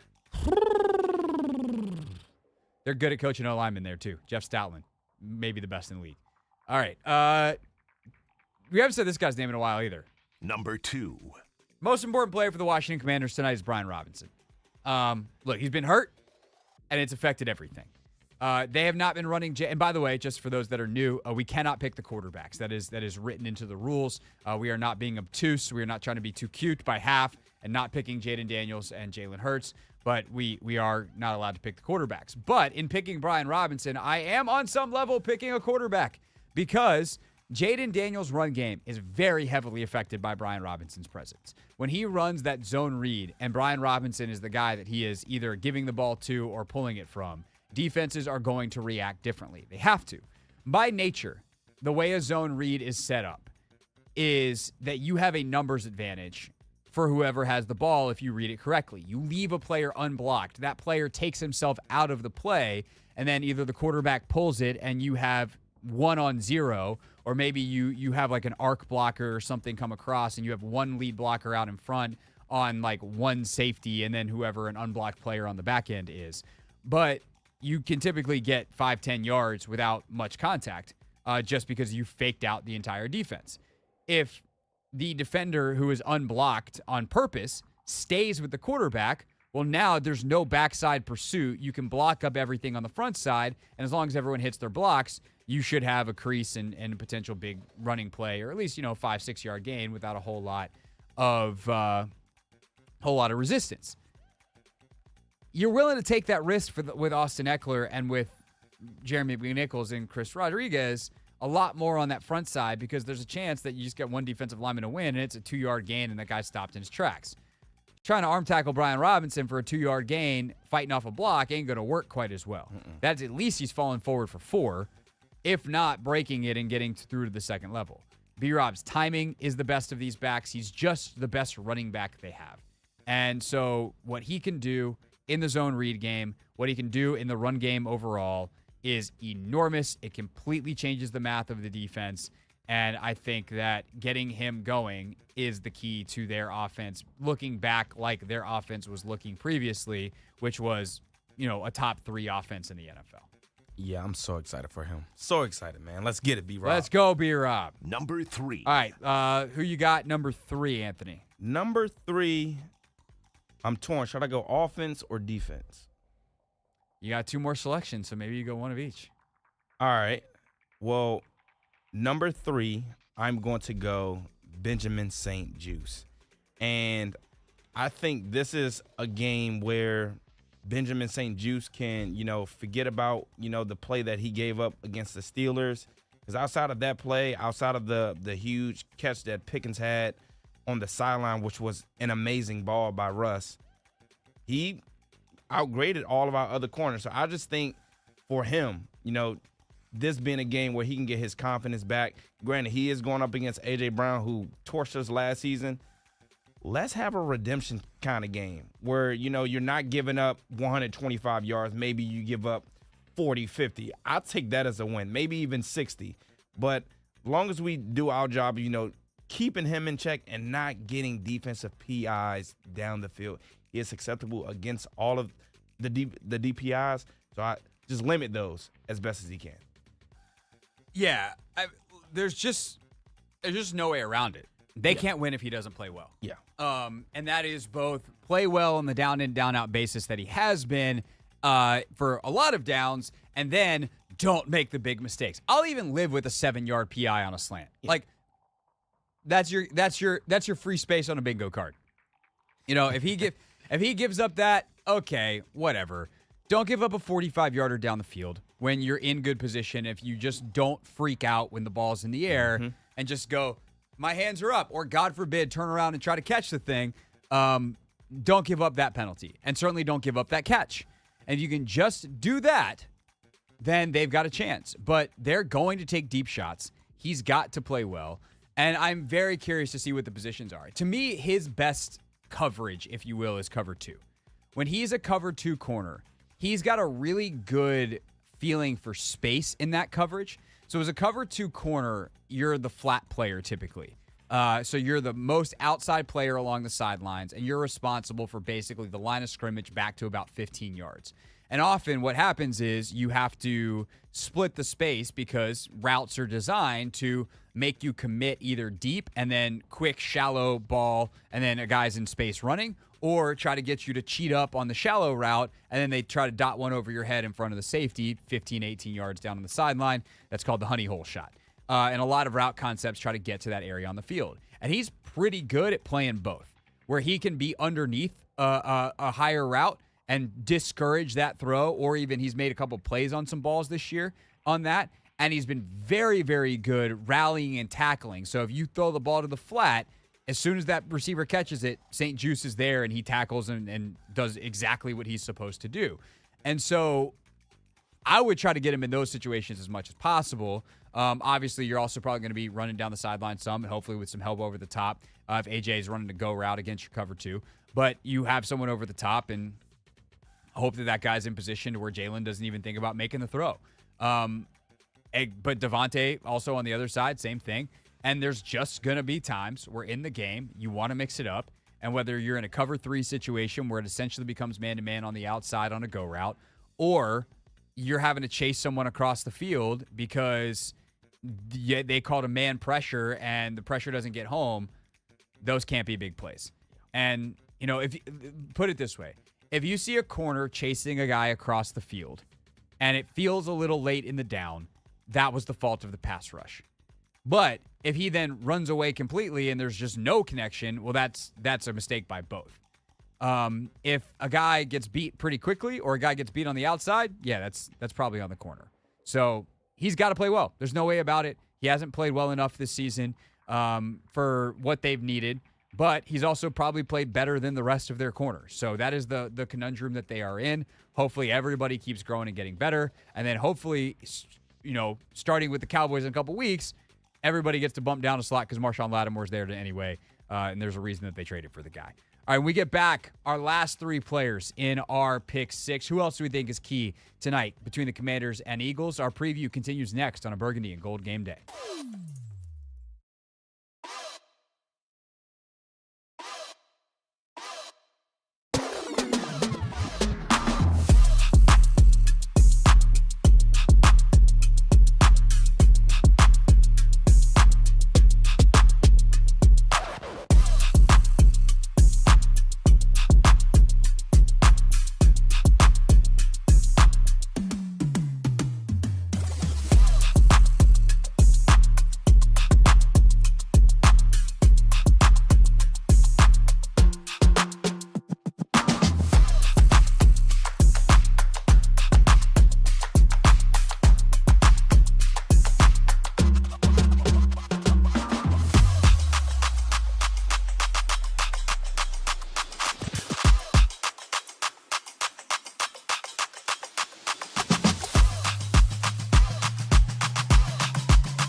It's the Hoffman Show. We're on the Team 980. We're always live as well on the free Odyssey app, streaming live on YouTube as well at the Team 980. Joining us in about 10, 15 minutes from Lincoln Financial Field will be Chris Russell. He's up there for the game. He'll get the scene painted for us. We'll get some takes from Rooster. We know he's got him.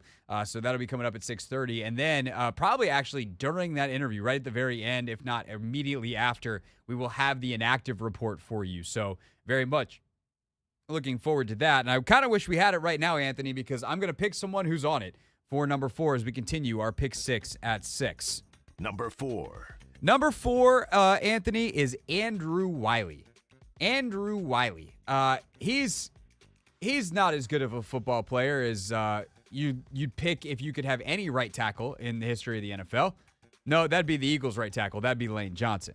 But I think people are starting to understand that Andrew Wiley is a solid football player, and there's some specific things he does pretty well, such as run block.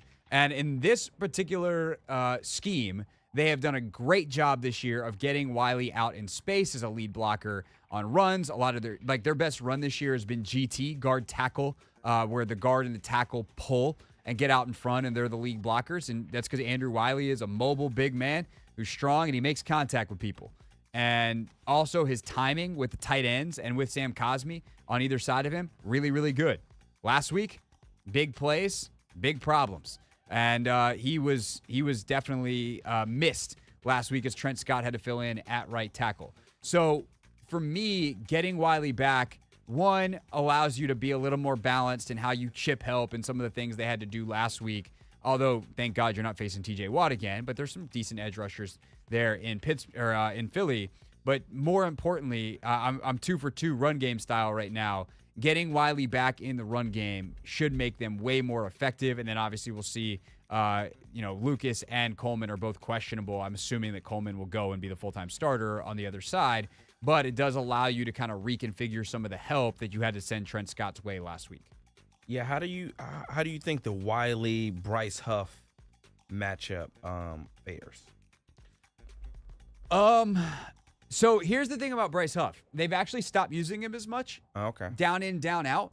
But he's been a situational pass rusher, and he's been more effective as a pass rusher in his pass rush snaps since they made that change post-bye. So he's playing less, but he's more effective.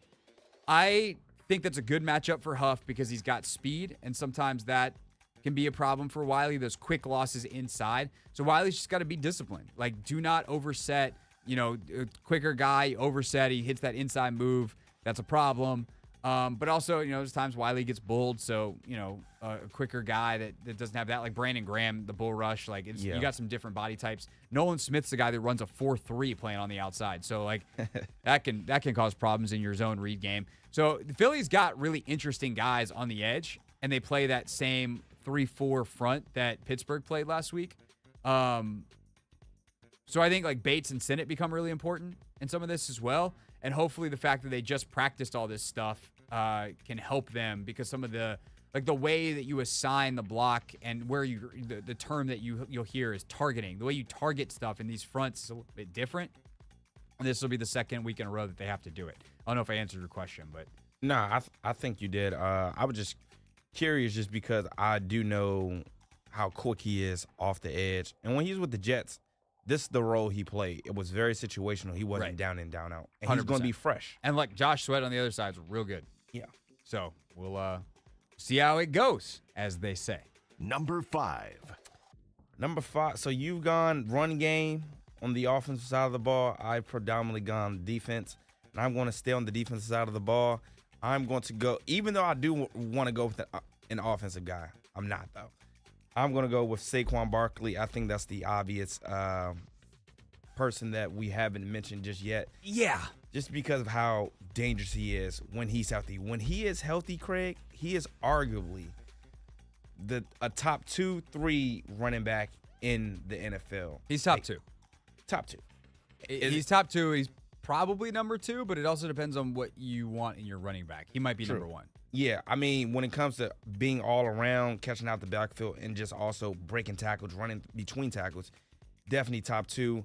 And he just has he can beat you many ways. even if he doesn't have a line, which we saw when he was in New York, he can still be dominant. And now that he has an offensive line that mauls people, he can be as effective. And out the backfield, he's even more dangerous. A la what he did last weekend against the Jags, jumping over a defensive player. Just, it's ridiculous, man. It's ridiculous. So we have our hands full with Saquon Barkley on tonight. I'm sorry. I'm not looking forward to it. Yeah, he's a nightmare. Because the thing is, like, again, the phrase "down in, down out" comes out of my mouth, and I gotta find different ways to say this. But that's a me problem, Anthony. That's a professional development opportunity for me. Down in, down out, he's not like the best back. Like if you need to consistently pick up 4.4 yards or something like that, he's not necessarily your guy. It's not like he has the best vision. The problem is it's still pretty good, and then what he does with it is unlike anybody else in the sport. So his ability to turn 2.8 into 8 or 8 into 88 is unmatched in the sport. Yeah. He is the best space player, and even sometimes when the space gets condensed, it might not be how a running backs coach would coach it up, but he'll see some kind of jump cut, and Dan talked about this week, where you think you have it perfectly hit as a defense and everything's filled, and then one guy takes a half-yard step too far. Saquon sees a ray of light that's not supposed to be there. He jump cuts, and now you're screwed because the whole play is flowing front side, and bang, there he goes out the back door. Yep. And so that ability to be, okay, fine, cool. You stopped him twice in a row for 2 yards. It's, then they pick up a first down. Now it's 1st and 10 again. They run it, and all of a sudden he goes for 60 yards. Like, that's him. And unfortunately, at times this year, that's also been the Commanders' defense. Their stuff rate is one of the highest in the league. They also are more middle of the pack in run defense overall because if you get a stop for 2, stop for 1, -2, 40, that average actually isn't very good. So luckily, that has not happened nearly as much lately. 100% Saquon's the guy that is most likely to do it in the entire league, not named Derrick Henry, and he's the other guy that obviously is in the top 2. And that's the trouble with him is you can contain him for a long time. You let up the big one. The other thing, though, about him is their offense has kind of been real stagnant this year until he pops one, and then everything seems to loosen up for them. Yeah. So how long can you hold on and let him not pop one? The longest carry they gave up last week to the Steelers was 12 yards in the whole game. You do that this week, I think the Commanders can win. Yeah. He gets a couple of 20-yarders, man, and especially one of them becomes however many yards are between where they snapped it and the end zone yarders, then that becomes a very different ball game. Number 6. Last but not least, I'm also going to go with an Eagle to wrap up here. I'm going to go with Cooper DeJean. And he has been unbelievable the last 6 games. 4 games since he's been back. He came back in week 6 from injury. 5 games? However many weeks it's been. He's been awesome. Per Next Gen Stats, he has the highest success rate on balls thrown at him in the slot this season and during that stretch. So since he's come back from injury, he has been the best slot corner when targeted in the NFL. Most effective. And that is something that I think is an advantage for the Eagles tonight. The Commanders don't have a ton of amazing slot receivers. Like, they don't have Cooper Kupp circa 2021 running around out there. Here's where you try to take advantage of Cooper DeJean, and keyword is try, because he's also been very good in this aspect of his game. I think for the Commanders, you need to be in light personnel, 11 personnel plus, or lighter.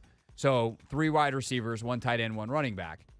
Get them in nickel where DeJean is on the field, and then run at them hard. Like, I'm trying to get it to where, can I get John Bates and Ben Sinnott out there blocking Cooper DeJean?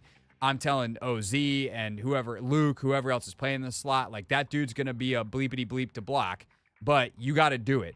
Because that also gets Jordan Davis off the field a little bit more. It gets some of the guys that are really, really good run defenders for Philly not on the field.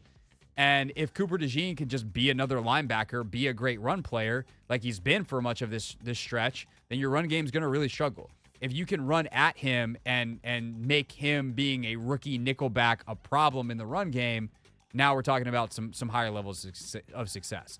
So I don't know that targeting him and like being like, this is the game, Luke McCaffrey, the white slot receiver versus the white slot corner. The matchup that dreams are made of. Oh my gosh. That's not what we're talking about. Let just block him. Yeah. That's what we're doing. All right. When we get back here on the Hoffman Show, that's our pick 6 at 6. We'll review that tomorrow. Watch Luke have a 100-yard game. That'd be hilarious. Man, speaking of two existence, Craig. That would be hilarious. Chris Russell standing by in the press box up at Lincoln Financial Field. We will talk to the Rooster next.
It's Hoffman Show, final half hour. About 10 minutes from now, we will get the inactive report.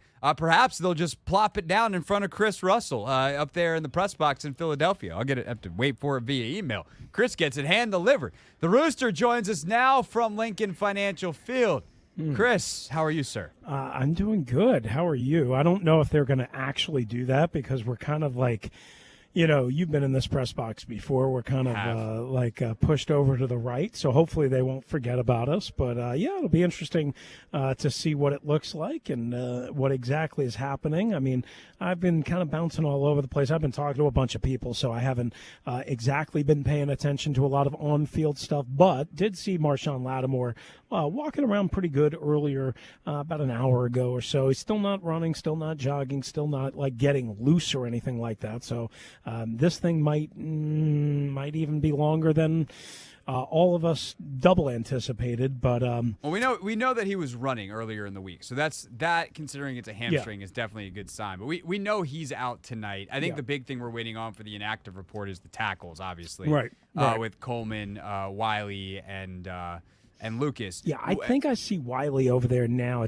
They're all the way on the other side of the field. Looks okay. I mean, I expect him to be active, but whether he starts or not, that is, I mean, gosh, Lord knows they can use all the help that they can get. I mean, even though the Steelers, Craig, as you know, had only 13 credited pressures, it sure felt like they still controlled a lot of what they wanted to do on Sunday. So you don't want that to obviously happen tonight, and maybe even from the interior with those, with the talent that the Eagles have on the interior.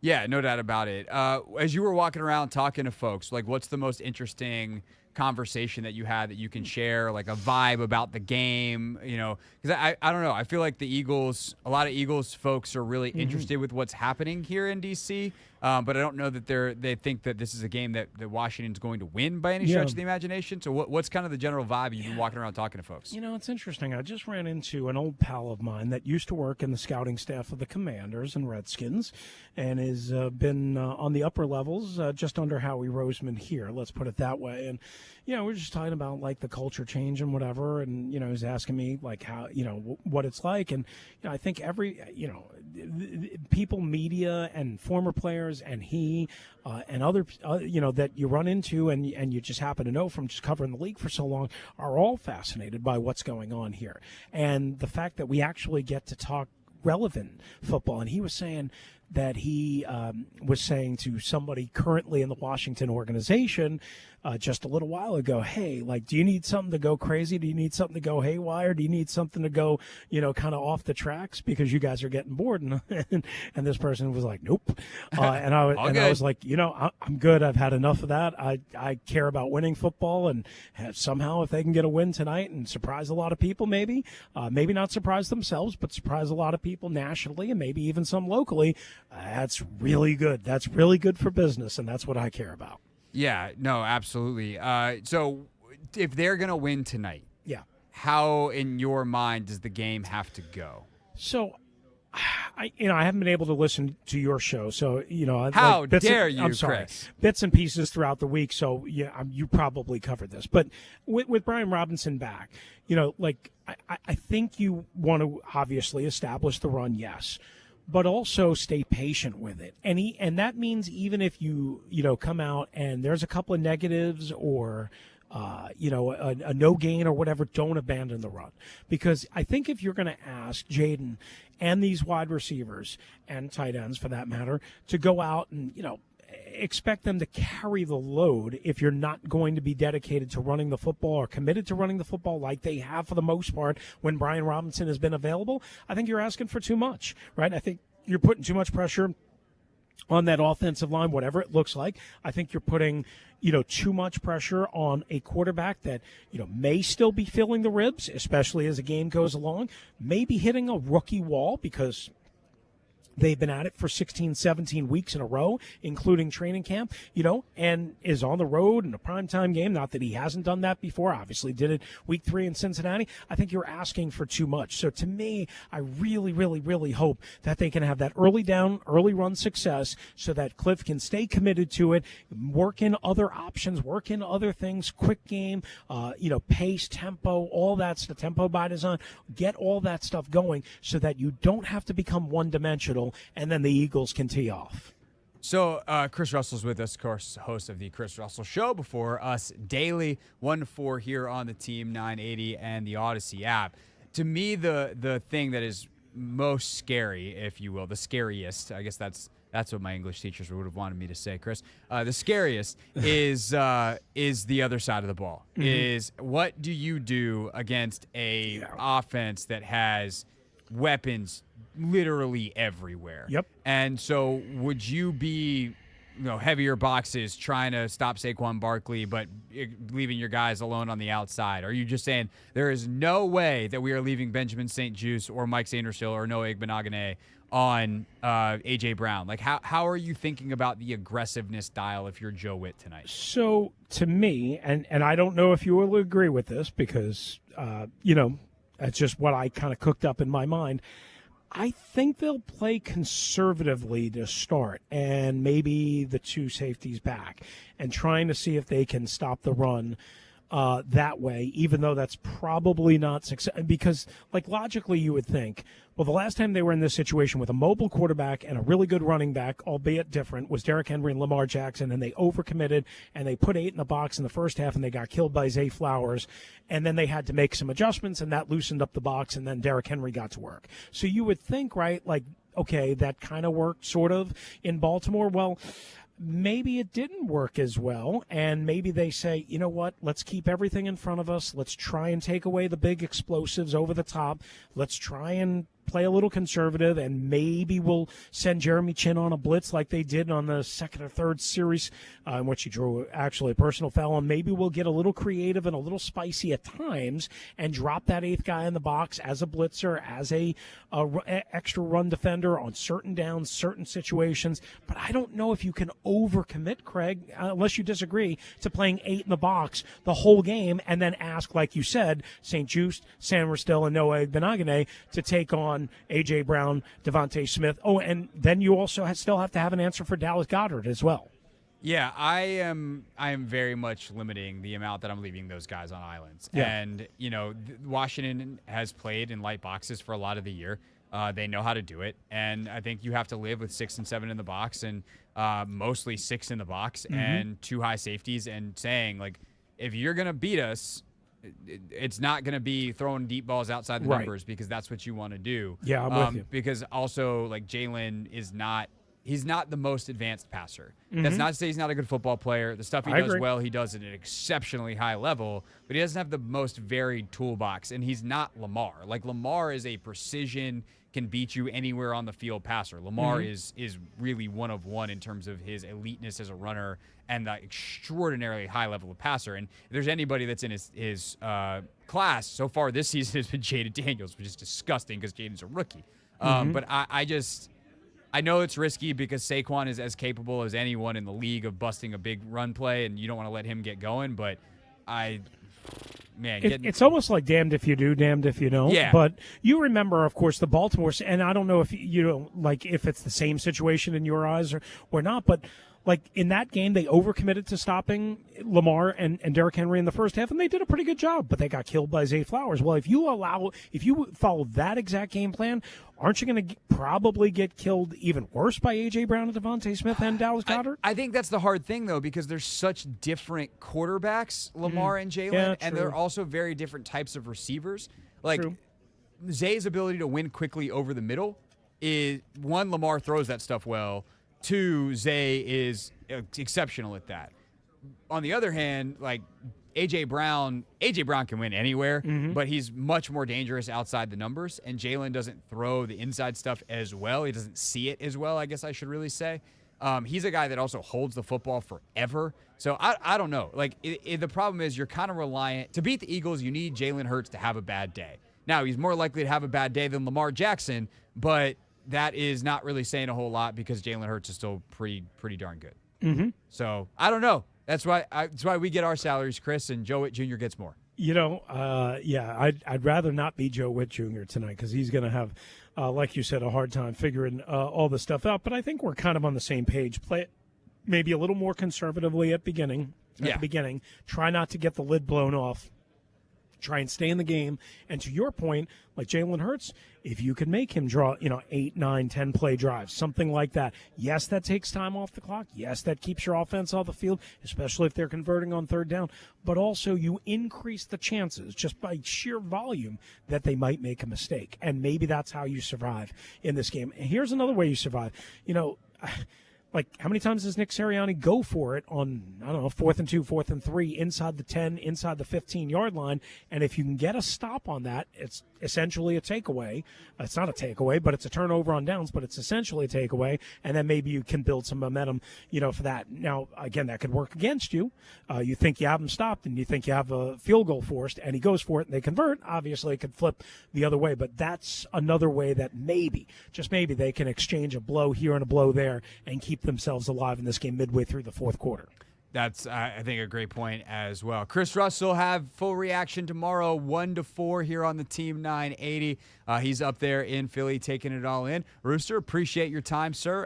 Enjoy the press box there as the Philly fans turn around and throw things at it. Hopefully they won't throw any eggs. I once had eggs thrown at me when Donovan McNabb returned to Philadelphia in 2010 for the first time.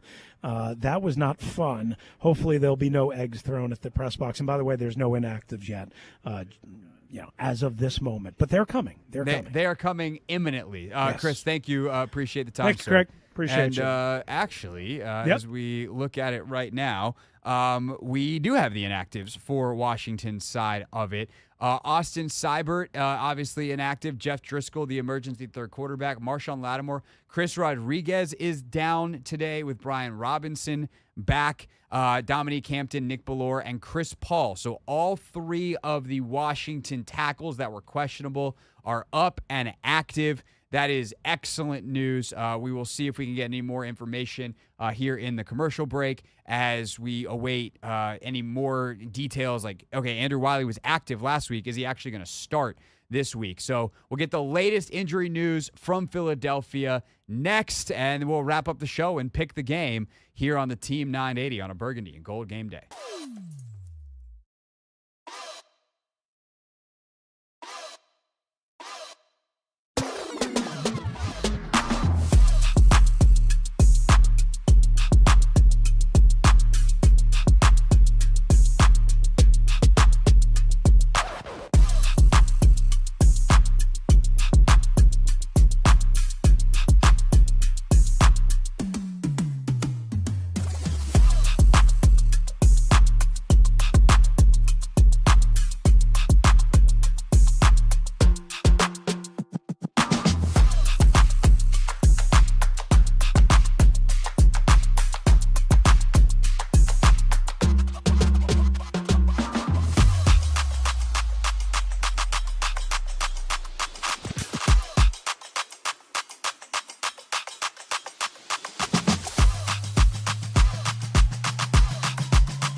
It's the Hoffman Show.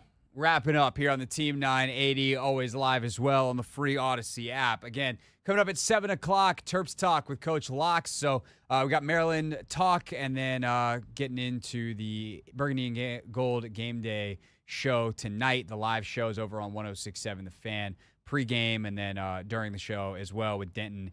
And I saw Toby walking around over there. So that's definitely good stuff if you are driving around and want to check out the game or have a listening companion as you watch the game tonight. Anthony, real quick to just clean up on all of the news.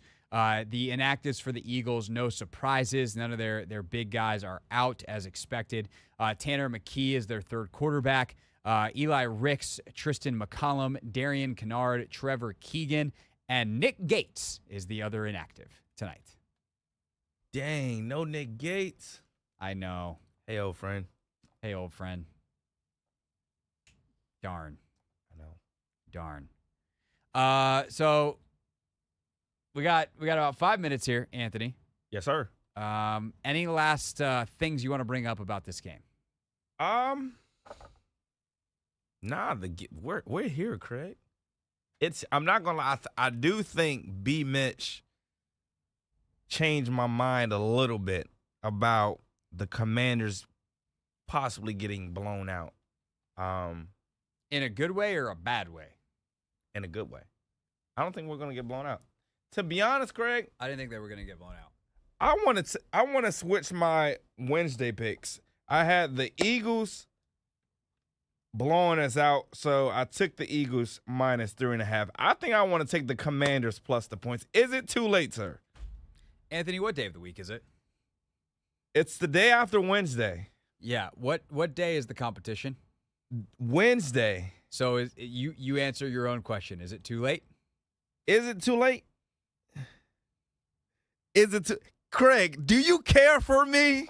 Do you care about me, Craig? Anthony, because you had the courage. I'm going to use the word courage.